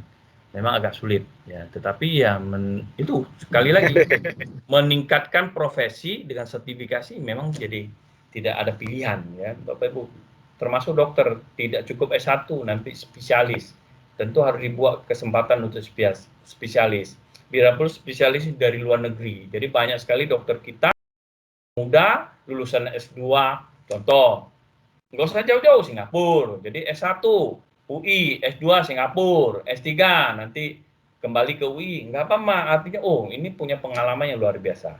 Saya sangat yakin bahwa di Indonesia banyak sekali dokter-dokter yang hebat dan pintar. Kenapa tidak terlalu banyak yang tahu? Ya sekali lagi, sebetulnya zaman teknologi ini, saat inilah kita bukan menghebohkan, tapi memberikan kesempatan, menyampaikan kepada publik, banyak dokter-dokter hebat di Indonesia. Ya. Kenapa ini tidak terjadi kadangkala? Masalah kita sendiri, karena kode etik. Ya, karena kode etik membatasi sehingga akhirnya ya adem ayem. Saya boleh nanya aja dari Bapak Ibu yang ada di sini. Tahu nggak ada dokter saraf yang hebat di Batam? Kalau tidak ada yang pernah berkonsultasi ada kesan, pasti nggak tahu. Oh, nggak tahu di rumah sakit mana ada. Ya, tapi kalau saya mengatakan tanya orang-orang tertentu yang ke Malaysia, tahu nggak ada dokter yang hebat di Johor gitu? Oh gampang, sebentar saya cek. Medical ini, oh ini dokter ini terkenal dan sebagainya. Ya, jadi lebih gampang untuk mencari informasi dokter di luar negeri daripada di Indonesia. Nah, dulu, sekarang udah mulai kalau Jakarta udah gampang. Bapak Ibu, kalau kayak kemarin teman saya ada masalah karena nggak bisa keluar negeri, saya search aja di internet, konsultasi dokter, cek, oh dokter spesialis ini. Cuman masih kurang, informasi masih terbatas. Ya, karena apa? Sekali lagi kode etik, dia tidak boleh terlalu mempromosikan diri. Itu juga kelemahannya. Di luar negeri, gampang banget kita untuk mencari dokter-dokter yang dianggap tanda petik hebat dan sebagainya. Ya, itu kelemahan. Satu sisi kekuatan, satu sisi ada kelemahan. Ya atau tidak mungkin Bapak Ibu sebagai profesi dokter bisa kita diskusikan. Ketiga, mengemban profesi harus selalu mengacu pada masyarakat sebagai keseluruhan. Ya. Keempat, agar persaingan dalam pelayanan berlangsung secara sehat. Nah ini sekali lagi saya mengatakan, kode etik itu memberikan payung, kode etik juga membatasi. Buah si malakama Bapak Ibu. Kenapa kita tidak maju? Karena satu sisi memayungi, sisi lain juga membatasi. Akhirnya kita juga jadi tidak menjadi sebuah profesi yang profesional dan juga terkenal. Ya.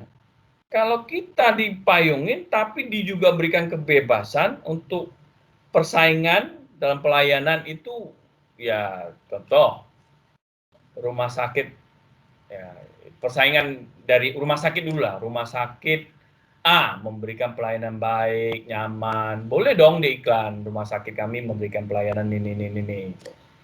Jadi orang mungkin daerah tertentu yang tidak pernah tahu, dia tahu, oh rumah sakit ini bagus fasilitasnya. Ya. Kamarnya bersih, ya, susternya ramah, fasilitas banyak, nyaman. Boleh nggak? Tapi kita kan tidak pernah lihat di iklan, tidak pernah juga mendapatkan informasi seperti itu. Gitu. Dokter-dokter yang spesialis ini, ya boleh juga dong. Maksudnya contoh dokter ini termasuk dokter yang spesial menangani ini sudah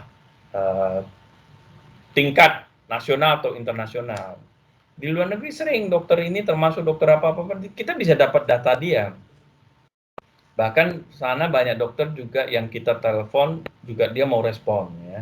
Yaitu kadang-kadang. Kenapa itu sampai seperti itu? Karena mereka bersaing, ingin mendapatkan pasien, ingin mendapatkan jumlah pasien yang lebih besar. Ya Bapak Ibu, mohon maaf, sudah menjadi rahasia umum kalau dokter-dokter di luar negeri itu lebih family dalam hal pelayanan, sudah lebih terbuka dalam hal pelayanan. Ya, jadi akhirnya orang jadi seolah tanda petik lebih baik ke sana deh daripada ke sini gitu kira-kira ya. Prinsip-prinsip etika profesi, ya. Tanggung jawab. Kalau profesi harus tanggung jawab terhadap pelayanan pekerjaan, ya, terhadap hasilnya, terhadap dampak dari profesi itu kehidupan orang lain atau masyarakat pada umumnya. Ya, tanggung jawab. Kedua, keadilan. Prinsip ini menunjukkan kita untuk memberikan kepada siapa saja yang menjadi haknya. Otonomi. Prinsip itu menuntut agar setiap kaum profesi memiliki dan diberikan kebebasan dalam menjalankan profesinya. Sekali lagi Bapak Ibu, dokter, saya terus terang harus mengatakan, dokter juga harus menjadi dokter yang merdeka. Kalau dokter yang selama ini saya tahu, dokter itu terlalu banyak aturan-aturan yang diset oleh pemerintah, yang dibatasi oleh pemerintah, ya, sehingga gerak-gerik dokter itu jadinya tidak begitu leluasa. Kalau saya melihat dokter-dokter di luar negeri itu lebih merdeka. Kenapa? Karena mereka diberi ruang gerak yang lebih luas. Ya. Bapak Ibu, ya mungkin yang dokter yang lebih tahu lah. Apakah merasakan bahwa skup atau ruang lingkup Bapak Ibu sebagai dokter itu banyak sekali batasan-batasan sehingga Bapak Ibu mau melampaui lingkaran ini agak sulit. Kenapa? Yaitu satu lagi kode etik, satu lagi organisasi, satu lagi batasan pemerintah. Sehingga kita jadi tidak bisa melangkah lebih jauh atau melampaui apa yang menjadi harapan daripada kita sebagai seorang profesi, baik dokter maupun bidang yang lain, yaitu ya. Tapi sekali lagi saya mengatakan profesi yang saya kenal saat sekarang ini yang paling merdeka itu hanya satu, profesi advokat. Iya, saya bukan mempromosi, tapi Bapak Ibu boleh cross check. Apa yang Bapak Ibu tanya, saya bisa tahu bahwa ini dia lebih merdeka dari yang profesi lain. Kenapa? Karena dialah orang yang bisa selalu mengutak-atik undang-undang gitu kan. Karena dia sebagai orang yang tahu hukum, sehingga dia utak-atik undang-undang, dia buatlah undang-undang yang bisa memprotek diri sendiri, bisa mengurangi campur tangan pemerintah. Nah, sementara dokter kan ya tidak terlalu banyak tahu undang-undang, sehingga dibuat-buat, sehingga banyak jebakan-jebakan, akhirnya ya terjebak dalam ruang lingkup undang-undang dokter, undang-undang kesehatan, atau kode etik. Ya, iya atau tidak kita diskusikan. Silakan Bapak Ibu, siapa yang mau diskusi lebih lanjut? Atau Bu Dokter Ana, benar nggak dokter saat sekarang ini terjerat dalam undang-undang kedokteran, undang-undang kesehatan, maupun kode etik? Bu Ana, Dokter Ana. Ya atau tidak? Diskusi dalam kelas, kita nggak ada apa-apa. Gimana Dokter Ana? Kalau ini seperti yang peraturan yang sekarang di BPJS itu ya, seperti kalau mau praktek, misalnya dia kalau sudah satu klinik ini, satu tempat, satu klinik dia praktek satu klinik yang lain, nggak BPJS nggak mau, nggak diklaim sama BPJS. Jadi kita harus cuma boleh praktek cuma satu tempat, satu di swasta, yang satu di misalnya di puskesmas. Tapi kalau di swasta 2, lebih dari satu nggak boleh. Itu juga membatasi ruang lingkup kan jadinya. Iya. Ya, banyak. Bagus tuh. Kayak gitu. Itu Ini aku masukkan Bu Dokter.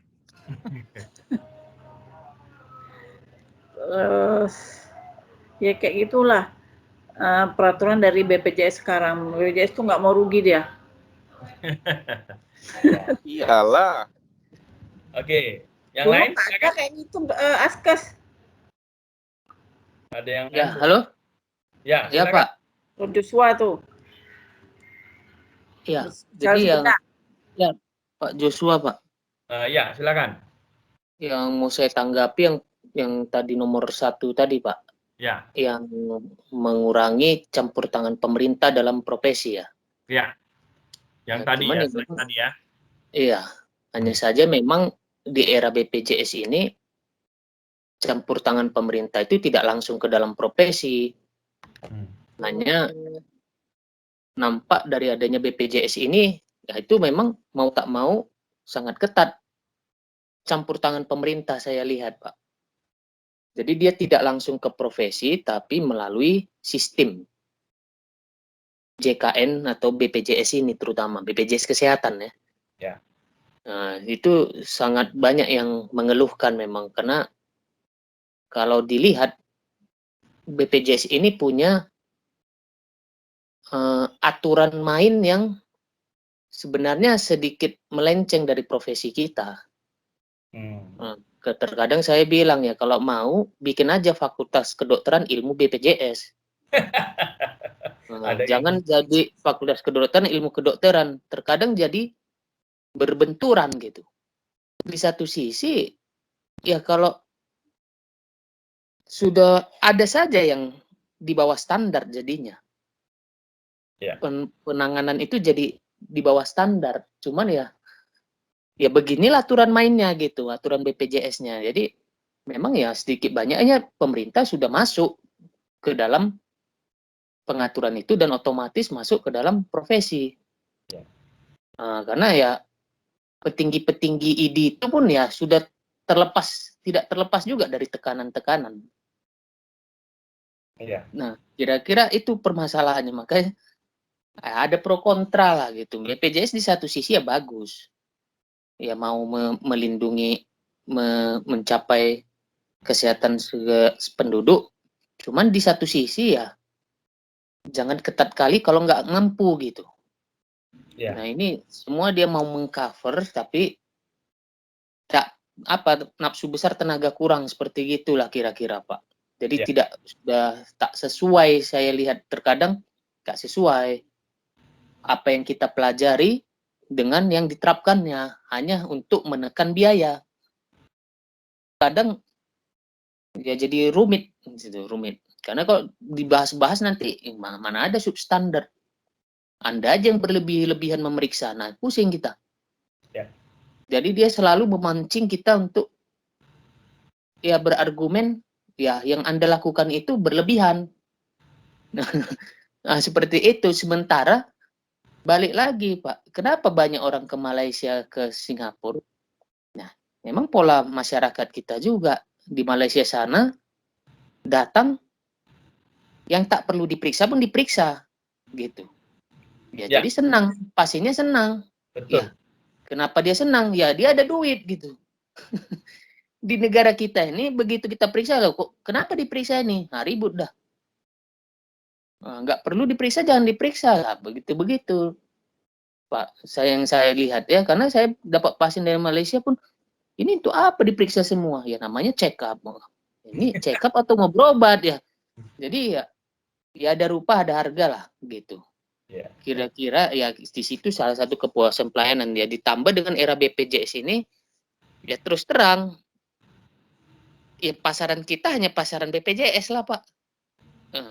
Kalau orang yang punya duit itu ya memang sudah nggak level kita lagi gitu.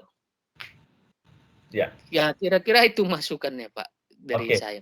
Tapi ya terima kasih Pak Joshua. Jadi sebetulnya begini, makanya tadi kenapa kita di depan sampaikan bahwa profesi atau sebuah profesional atau profesionalisme itu selalu harus ada satu wadah yang kuat. Kalau wadah ini kuat, maka segala sesuatu yang berkaitan bertentangan atau dianggap melemahkan profesi kita itu dapat kita bergening. Ya, makanya dikatakan bahwa mengurangi campur tangan pemerintah.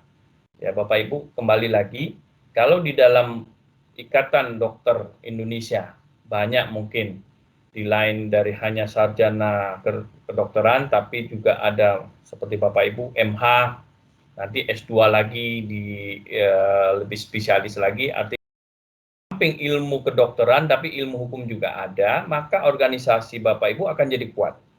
Pemahaman hukum lebih luas dalam hal menyampaikan usulan, ya saya harus ngamakan bahasa awam adalah tidak dibodoh-bodohin. Ya. Jadi bahasa hukum kan tidak dibodoh-bodohin.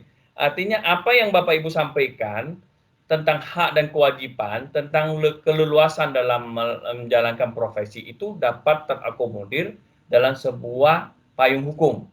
Ya, Bapak Ibu kan pasti ada namanya rakernas. Kalau kita profesi kan selalu ada rakernas. Rakernas itu tujuannya mengusulkan perubahan-perubahan ke depan, mengusulkan atau memaksakan ya kehendak kita yang positif, ya bukan negatif, kehendak kita positif kepada pemerintah untuk mengakomodir apa yang menjadi kehendak kita. Bagaimana bisa mengakomodir? Ya tentu dari profesi sendiri. Tapi kalau kita subkan kepada profesional ini dia akan menyampaikan yang dia tahu, tidak sedalam apa yang Bapak Ibu sendiri tahu. Tapi kalau Bapak Ibu sendiri dalam tim, Bapak Ibu memahami tentang kedokteran, Bapak Ibu juga mulai memahami hukum, maka Bapak Ibu bisa akan membuat produk yang lebih dapat melindungi profesi kita. Ya, sekali lagi, itu penting. Saya tidak mempromosi bahwa belajar hukum, tidak. Tapi tidak ada salahnya dokter juga belajar hukum. Sama, sekarang kami ini kenapa sarjana hukum harus belajar komputer? Kenapa sarjana hukum harus belajar akuntansi? Ya, karena dia lebih bisa mendapatkan kesempatan yang lebih luas. Ya, kasus-kasus perdata bagi saya tidak terlalu sulit. Kenapa? Saya pernah belajar S2 di manajemen. Di dalam manajemen, saya ada belajar akuntansi, melihat pembukuan, saya ngerti. Ya, S2 saya di MM karena MM itu magister manajemen, saya jadi manajemen saya paham, pembukuan saya paham. Jadi ruang saya punya skop jadi lebih luas. Begitu juga Bapak Ibu. Profesi itu kan tidak selalu hanya dalam praktek. Profesi juga dalam organisasi. Oh, saya bisa di dalam organisasi dapat posisi A. Nanti saya lebih meningkat. Kenapa? Ternyata saya bukan hanya profesi dokter saya saja, tapi saya punya profesi tambahan sebagai ahli hukum, dokter yang ahli hukum. Maka sekarang banyak kita lihat kan di angkatan juga ada angkatan darat yang profesinya kedokteran, jadi pangkatnya letkol bahkan jenderal. Jadi multi talentanya ada. Nah, termasuk yang apa yang diusulkan Pak Joshua. Semua ini dapat kita lakukan apabila profesi kita kuat. Maka saya mengatakan fungsi kode etik itu adalah mengurangi campur tangan pemerintah. Bagaimana mengurangi? Karena organisasi ini kuat, sehingga organisasi ini bisa membentuk aturan-aturan yang jelas, yang lebih tegas, sehingga memperjuangkan hak-hak daripada rekan-rekannya atau seprofesinya. Makanya tadi saya katakan, undang-undang advokat itu adalah undang-undang, kalau menurut versi saya, undang-undang yang paling melindungi profesinya.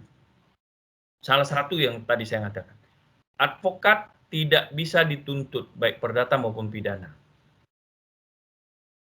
Jadi kalau namanya menjalankan profesi tidak ada risiko hukum.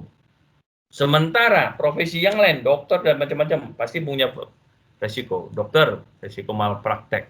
Tidak ada undang-undang kedokteran yang mengatakan bebas dari malpraktek, kan gitu kira-kira. Itu kira-kira, makanya perlu ada pemahaman hukum yang lebih luas sehingga dalam profesi itu dapat memberikan perlindungan yang lebih jelas. Itu kira-kira ya Pak Joshua. Jadi permasalahan kita pahami, tetapi itu semua anulir atau kita perbaharui ya dengan melalui organisasi kita ya. Jadi kode etik itu penting. Oke, baik. Yang lain silakan. Diskusi saja, mungkin ibu dokter yang lain atau pak dokter yang lain. Dokter Valentin itu BPJS. Nah, kenapa itu, Bu? Ya Dok Ana. Ya Pak, jadi sebenarnya sih kalau dibilang organisasi kita yang harus kuat, mungkin di BPJS-nya sendiri juga ada kayak gimana ya, mungkin kita kan kalau misalnya dari rumah sakit, klinik, atau puskesmas yang mengajukan klaim, itu ada yang namanya verifikator dari pihak BPJS gitu. Saya berbagi aja ya Pak. Jadi, nah verifikatornya itu bukan dokter, bukan seorang dokter, sedangkan yang diperiksa itu kan resume medis. Resume medis itu kan apa yang ditulis oleh seorang dokter, bahkan dokter spesialis gitu kan. Nah, sedangkan yang meriksa itu bukan dokter. Kadang ada yang mungkin berhubungan tapi misalnya apoteker, tapi kan beliau tidak mengetahui gitu penyakit-penyakit, beliau taunya soal obat gitu. Jadi makanya jadi banyak yang jadi tidak klop gitu antara apa yang seharusnya dilakukan dokter sudah benar, tapi menurut mereka tidak, karena mereka hanya berpegang pada. Nah, salah satu peraturan yang dipakai mereka itu yang sampai sekarang itu peraturan Presiden nomor 82 tahun 2018. Nah, itu mereka pegang, bahkan setiap kota atau provinsi itu bisa berbeda tafsirannya. Jadi ada lagi istilahnya kayak dari PP 82 itu diurai lagi oleh BPJS, dibuat suatu berita acara untuk pengkodingan klaim gitu. Jadi untuk klaim itu isinya bahkan setiap kota bisa katanya beda penafsirannya. Jadi kami sebagai dokter, sebagai yang membuat memeriksa klaim di rumah sakit juga kebingungan karena apa yang tertulis, apa yang kita tafsir, terus kata mereka ini salah tafsir katanya. Jadi bukan yang tertulis di BA itu salah katanya, bukan seperti ini. Tapi begitu kami tanyakan kota lain, di kota lain bisa gitu pengklaiman tindakan tersebut, tapi di kota kita tak bisa. Jadi itu pun jadi sulit gitu untuk kami, untuk pada dokter-dokter melakukan tindakan. Misalnya salah satunya contoh tindakan itu operasi laparotomi atau operasi pembukaan untuk pasien-pasien dengan apendisitis atau usus buntu, Pak. Jadi usus buntu itu kalau misalnya sudah perforasi atau pecah istilahnya itu harus tidak lagi menggunakan operasi kecil, kan biasa dokter bedah akan melakukan operasi yang lebih besar gitu. Nah, itu sebenarnya di peraturan yang dibuat oleh BPJS itu bisa dikodingkan karena tindakan ini lebih mahal harganya, Pak. Jadi di Sleman pun lebih mahal gitu. Jadi tapi mereka bersikeras harus tindakan yang spesifik gitu. Yang spesifik itu ada tindakannya appendektomi. Jadi hanya istilahnya memotong usus buntunya. Padahal kan tindakan dilakukan dokter bedah itu tidak hanya itu gitu. Nah, alasannya yaitu sudah jadi satu kesatuan. Mau nggak mau kalau memang pasiennya sudah perforasi datang itu dokter tetap harus lakukan. Jadi yang kita klaim tetap harus yang spesifiknya. Tapi ada suatu kejadian di kota lain, itu rekan saya tuh pasien dengan KET. Memang tindakannya sama, istilah operasi besar itu laparotomi. Nah, cuman untuk KET sendiri atau kehamilan ektopik, jadi kehamilan di luar kandungan itu ada tindakan spesifik sendiri yang harganya malah lebih mahal dari kita melakukan mengodingkan laparotomi tadi. Nah, itu tidak dipermasalahkan mereka. Jadi kan itu sangat gimana ya gitu, jadi nggak adil gitu. Ketika mereka salah, mereka tidak melakukan audit, tapi ketika rumah sakit salah selalu diaudit. Jadi selalu potong klaim, tapi nggak pernah tiba-tiba audit nih BPJS salah verifikasi, itu nggak pernah gitu. Jadi ya agak sulit sih gitu BPJS. Jadi makanya memang seperti yang kata Pak Joshua, campur tangan pemerintah nih kayaknya sudah besar sekali kalau untuk masalah dengan pasien-pasien BPJS gitu. Bahkan mungkin memang pelayanan itu yang diutamakan seperti yang tadi dibilang Bapak juga. Cuman ketika ada pasien, ketika pasien BPJS itu kan ngantri, seperti dokter bilang tadi, dokter saraf kan di Batam hanya sedikit, jadi antriannya sangat panjang gitu. Ketika pasien BPJS itu dibuat mengantri, terus ada satu pasien pribadi dimasukkan, boleh tidak bahkan sebenarnya mengantri, cuma hanya tidak mengikuti bookingan. Kalau dokter saraf di Batam sekarang pakai booking gitu. Jadi tidak perlu booking, bisa langsung masuk di hari itu juga, tidak perlu menunggu antrian yang di hari selanjutnya gitu. Itu dianggap diskriminasi gitu. Ya mungkin pelayanan memang diutamakan, tapi 50 pasien BPJS sehari dengan satu pasien umum saja masa tidak bisa gitu. Sedangkan pembayaran BPJS itu tidak lancar gitu. Seperti itu sih, Pak, gitu. Jadi sepertinya dokter tidak dihargai gitu sih. Nah, ini forum keluh kesal dokter dalam BPJS ini. Bapak Ibu, saya paham apa yang Bapak Ibu sampaikan. Kami juga Pak, di BPJS itu tindakan cabut gigi cuma 2.000. Kalau gitu cabutnya nggak usah pakai bios Bu, pakai tang aja. Pakai tangnya itu ya. Semua, makanya dokter gigi itu protes, tapi gimana ya kebijakan dari BPJS sampai sekarang belum ada realisasinya atau perubahan yang... Kalau kami boleh usulkan Bapak Ibu, makanya sekali lagi saya selalu memahami dan belajar memahami organisasi. Biasanya bagaimana sebuah profesi itu kuat, memang perlu induk organisasinya itu kuat. Ya, bagaimana induk organisasi ini selalu berkoordinasi. Contoh, para dokter yang keluh kesal seperti ini. Kalau dokter atau rumah sakit sendiri yang klaim atau komplain ke BPJS, itu pasti tidak tembus. Karena dianggap kepentingan rumah sakit, komersil, dan sebagainya. Tetapi kalau kelompok ataupun organisasi atau disebut ID yang bergerak mediasi dengan BPJS, ya pemerintah daerah, gitu kan, mediasi kan tentu harus ada pihak yang mediatornya. Dari sisi BPJS, dari sisi ID, nanti di sisi mana yang dilibatkan untuk mensinkronisasi, artinya mensinkronisasi apa yang menjadi kebijakan BPJS dengan apa yang menjadi harapan dokter dari rumah sakit. Itu terjadi ketimpangan yang jauh. Bagaimana penyesuaian? Bahkan sekali lagi, Bapak Ibu yang sudah belajar di MH harus betul-betul mampu memanfaatkan kemampuan atau skill Bapak Ibu di bidang hukum untuk mengusulkan. Jadi kita tidak pasif, artinya ya mohon maaf ya sekali lagi, hanya keluh kesal dalam forum ini. Tidak ada positifnya, tetapi bagaimana harapan yang Bapak Ibu sampaikan tadi itu sampaikan di tingkat ID dan kita push, karena dia organisasi kita. Tolong dong ID bersuara ke BPJS, bila perlu adakan rapat bersama untuk mencari solusi sehingga itu menjadi rekomendasi kemana? Tingkat provinsi, tingkat pusat. Ya pasti akan terjadi perubahan.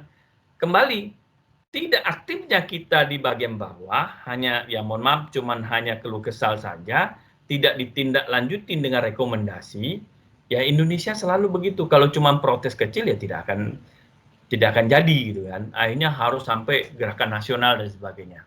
Makanya perlu pemahaman hukum sekarang sudah ada. Kita sudah mengerti mencapai aspirasi.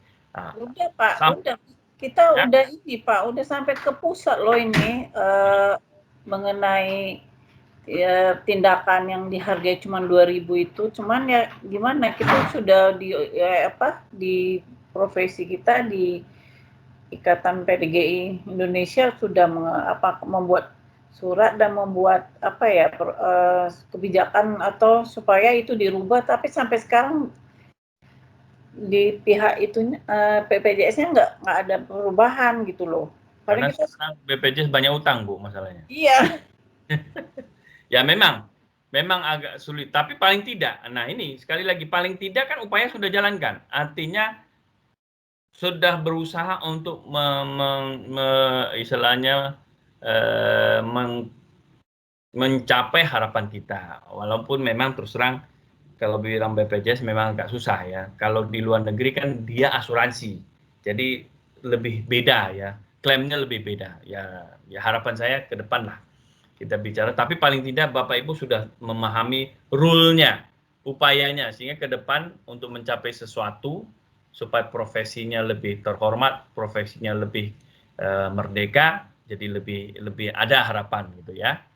Oke, mungkin ada yang lain? Mungkin satu terakhir kita diskusi lagi. Atau sebelum tutup ada pantun dulu.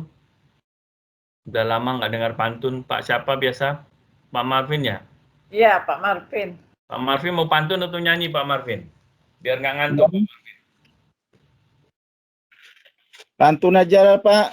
Nah, pantun dulu, bukan nutup nanti. Tanya satu pertanyaan terakhir nanti berpantun. Siap-siap pantunnya dulu, Pak Marvin. Oh, pantun aja. Apa pantunnya ya? Coba Ya, saya pikir dulu. Ada pertanyaan yang lain dulu. Satu pertanyaan terakhir saya jawab, nanti Pak Marvin berpantun. Jadi siap-siap dulu pantunnya. Oh ya. iya. Oke. Terima kasih Pak. Yang lain belum ada bertanya nih. Yang 6 orang terakhir itu belum ada bersuara.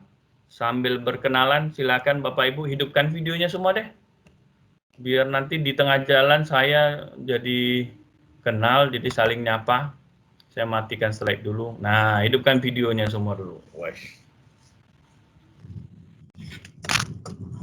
Yang lain mana?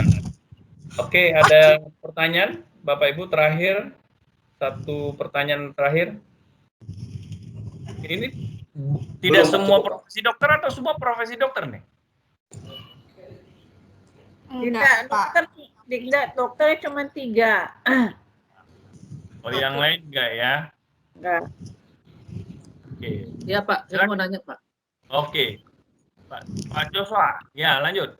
Ya, saya mau nanya aja kalau pelanggaran kode etik ini kira-kira sanksinya gimana Pak ya gitu?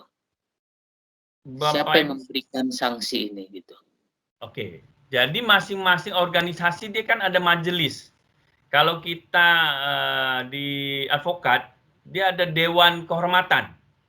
Ya, dari kode etik itu sudah ada aturan, kode etik kedokteran. Kalau langgar ini, jadi kalau kedokteran itu ada organisasinya. Jadi kalau kita advokat itu namanya dewan kehormatan.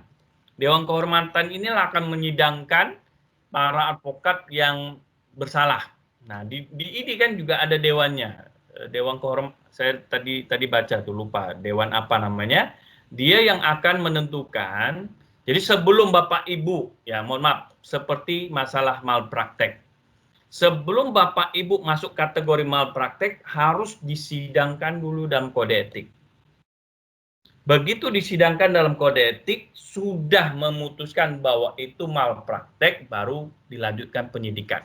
Harusnya. Prosedur harus begitu. Kenapa?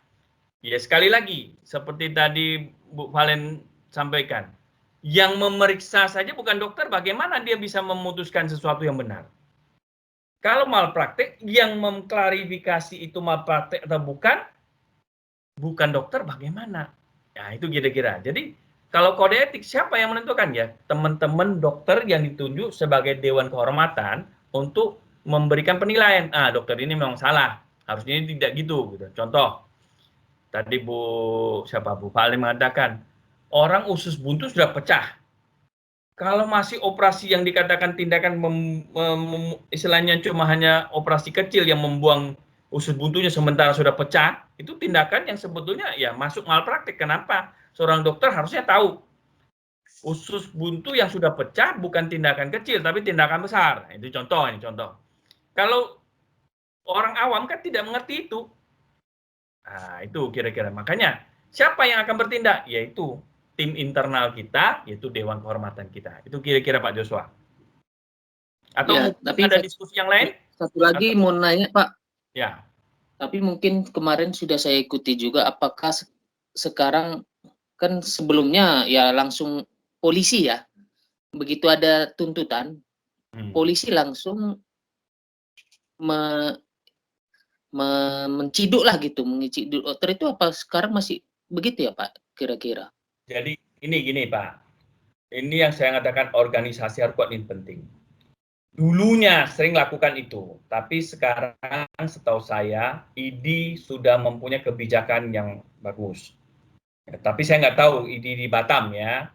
ID nasional bahwa semua kasus yang dimasuk kategori malpraktek wajib melalui satu prosedur internal dulu. Rekomendasi muncul bahwa ini kategori malpraktek, silakan diperiksa lanjut. Tapi kalau rekomendasi tidak, maka kalaupun dipaksakan masuk ke polisian, maka akan didampingi oleh ID. Ya, bukan hanya pengacara, ID juga harus mendampingi untuk menjelaskan apa yang disebut malpraktek dalam hal ini. Itu kira-kira Pak Joshua. Jadi, makanya katakan organisasi ini penting. Contoh, advokat. Begitu advokat dituduh melakukan sesuatu, organisasi advokat bertindak. Bagaimana bertindak? Sebelum diperiksa, dia harus minta izin dengan pradi dulu bahwa seorang advokat akan diperiksa. Nah, internal menentukan, begitu juga notaris. Notaris sebelum dipanggil polisi untuk diperiksa, dia harus minta izin dengan majelis pengawas daerah dulu. Majelis pengawas daerah itulah majelis yang mengawasi notaris. Di situ terdiri dari akademisi, notaris, dan pemerintah. Menggodok dulu apa yang dituduhkan polisi itu masuk nggak kategori ruang lingkup kerjaannya dan tanggung jawab dia. Kalau tidak, boleh menolak untuk dipanggil. Nah, itu makanya saya sekali lagi mengatakan, organisasi ini penting, pemahaman hukumnya, pemahaman ruang lingkup kerjanya, pemahaman pelanggarannya sudah dipahami, sehingga menghadapi dunia luar itu jadi lebih kuat. Ya, sekali lagi Bapak Ibu, penting sekali pemahaman seperti itu sehingga organisasi jadi kuat. Makanya selalu mengatakan organisasi kuat, profesinya akan terselamat. Itu kira-kira Pak Joshua. Terima kasih Pak. Oke, terpaham? Ada yang lain? Kalau nggak ada, Pak Marvin. Pak, saya Pak mau tanya sedikit. Gini Pak. Ya. Ya. Maaf Pak, sinyalnya agak buruk nih Pak. Nggak apa-apa, lanjut. Jelas. Nah, gini Pak, ini notaris ya Pak, saya mau nanya. Ya. Saya mau cerita aja nih sama Bapak. Ada ini kan, orang punya PT. Terus dia mengalihkan, bikin berita acara rapat, mengalihkan sahamnya lewat notaris. Terus udah terjadi, udah jual beli saham, udah pengalihan PT-nya ke orang lain. Terus sudah lewat sekitar 10 tahun atau 15 tahun, ini si yang punya PT merasa bahwa dia tidak pernah mengalihkan PT-nya ke orang yang satu lagi gitu, yang udah punya. Jadi dia menggugat, ya laporkan ke kantor polisi gitu kan. Terus dari kepolisian bikin surat panggilan ke notaris. Bikin surat ke ini notaris, terus suruh notaris datang sebagai saksi gitu kan. Datang, terus udahlah datang tuh kita ke situ tuh ke ini ke kepolisian, tanya bahwa ini nih gimana gitulah Pak ya prosesnya. Ya. Terus ya udah datang ke kantor kan dia sudah lihat tuh, sudah lihat bukti, sudah ada tanda tangan si punya perusahaan, sudah lihat tulis tangan nama perusahaan itu gitu loh kan. Dia sudah lihat. Terus apa perlu lagi notaris itu dijadikan saksi lagi gitu. Sementara dia sudah lihat barang bukti sudah ada di situ. Gimana kode etiknya tuh, Pak? Jadi gini, Bu. Kalau namanya itu kan namanya tanggung jawab profesi. Kalau notaris paling gampang itu minuta. Minuta itu adalah bukti kuat dan buktinya selamanya. Memang kerja notaris itu berat. Kalau dokter dah pensiun selesai dah tanggung jawab. Kalau notaris pensiun dia harus dilimpahkan kepada notaris berikutnya. Dan minuta itu tidak boleh hilang. Kalau minuta hilang dia bisa pidana. Nah, bagaimana membuktikan kesalahan salah atau tidak di minuta itu tadi yang yang Ibu sampaikan itu berarti minuta, tanda tangan, tulisan tangan asli, dan itu tidak bisa dikopi-kopi dan tidak akan dikasihkan kepada para pihak. Jadi Bapak Ibu kalau dapat akta biasa yang tanda tangan hanya notaris. Salinan, ya udah salinan. Salinan saja. Nah, kenapa dia Pak, tapi dia sudah lihat minuta, Pak. Dia udah lihat minuta, dia sudah lihat. Datang tuh orang bosporinya udah lihat. Kok ternyata kita kan ini nih. Kalau dalam aturan notaris kan udah ada tuh bahwa dari majelis pengawas. Dulu kan Pak lagi zaman 2004 saya kan pernah jadi notaris pengganti tuh Pak. Ya. Sebelum saya jadi ASN, sekarang kan saya sudah ASN nih. Ya. Jadi itu apa masalahnya 2004 yang orang ini memang yang punya ini kerja lagi ke orang lain, tapi kita kan akta pembuktian kita bahwa itu nggak tahu tuh punya si A kayak si B yang tahu yang udah di akte ya punya si A ya si A berhak mau menjualkan kepada siapa aja karena itu kan dia punya gitu ya kan. Ya. Ini pihak penyidik sudah lihat minuta sudah apa kok dia apa notarisnya tuh mesti dipanggil lagi sementara kan dia sudah lihat. Kalau kode etik notaris kan dia nggak perlu jadikan saksi lagi. Sudah minuta sudah dilihat gitu, akte bukti otentiknya udah dilihat gitu Pak. Ya betul gini Bu, maksud saya gini, kode etik kita ada memprotek kita jangan sampai kita terjerat atau terjerumus dalam suatu tindak pidana, tetapi tidak juga menutup bahwa kita akan dijadikan saksi. Karena gini Bapak Ibu, dalam sebuah hukum acara pidana itu harus ada saksi dan bukti, ya. Bagaimana sebuah kasus yang Ibu sampaikan, laporan tentang pemalsuan atau ya pasti dugaan pemalsuan tanda tangan dan sebagainya. Nah, siapa yang akan menjadikan saksi pemalsuan ini? Tak mungkin dong hanya tertuduh atau disangkakan kan. Tentu harus saksi lain siapa ya? Notaris memang terus terang. Dalam hal ini karena kaitan dengan ini hanya sebagai saksi. Kenapa sebagai saksi? Karena memang ada keterkaitan dengan akta yang dibuat. Ya, memang tidak ada pilihan, memang wajib dihadirkan. Cuman notaris boleh minta pada saat pemeriksaan saksi terus dibuatkan berita acara sumpah supaya notaris tidak perlu hadir dalam persidangan. Itu boleh. Jadi artinya kode etik memberikan perlindungan kepada profesi bukan kebal hukum, tetapi perlindungan hukum sebatas saksi. Kenapa? Karena hukum acara kita mengatakan segala sesuatu yang berkaitan dengan perkara itu harus ada saksi dan bukti. Makanya kadang sebuah peristiwa hukum tidak bisa terpenuhi karena nggak ada saksi. Contoh penipuan.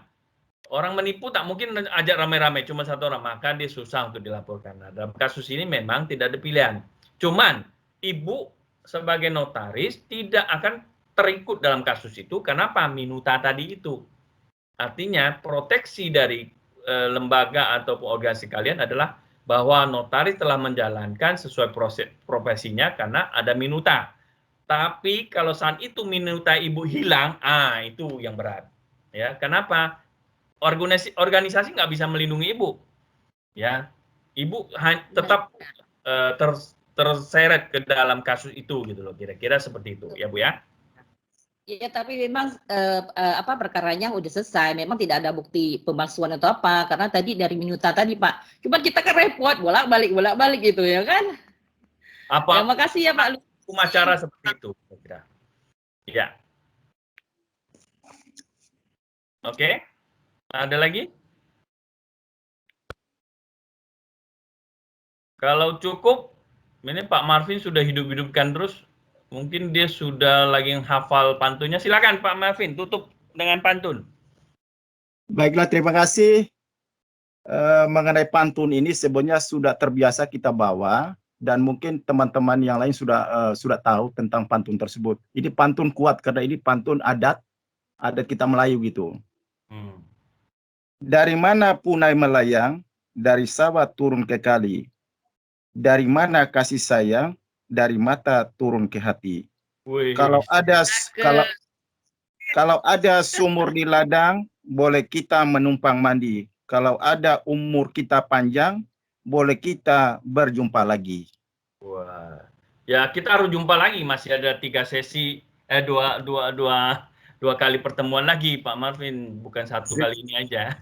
Iya, terima kasih. Mungkin itu saja untuk pertemuan hari ini. Kita akan lanjut dengan jadwal berikutnya karena saya masih ada 2 kali pertemuan lagi dengan Bapak Ibu. Tapi mungkin sebelum pertemuan ketiga mungkin saya akan share sedikit kasus, nanti kita diskusikan lebih aktif dalam kelas ya. Itu saja mungkin yang dapat saya sampaikan. Selamat malam. Tetap semangat selalu ya. Iya, selamat malam Pak. Terima kasih Pak. Semoga kita semua dalam keadaan sehat semua, dijauhkan dari musibah COVID-19, Pak. Amin. Amin. Tahun depan bisa tatap muka ya. Amin. Sebelum wisuda kita sudah bisa ada 1 kelas tatap muka lah, mudah-mudahan. Amin, amin. Selamat malam Bapak Ibu. Selamat malam Pak. Malam Bapak. Malam Pak. Malam Pak, terima kasih. Yuk.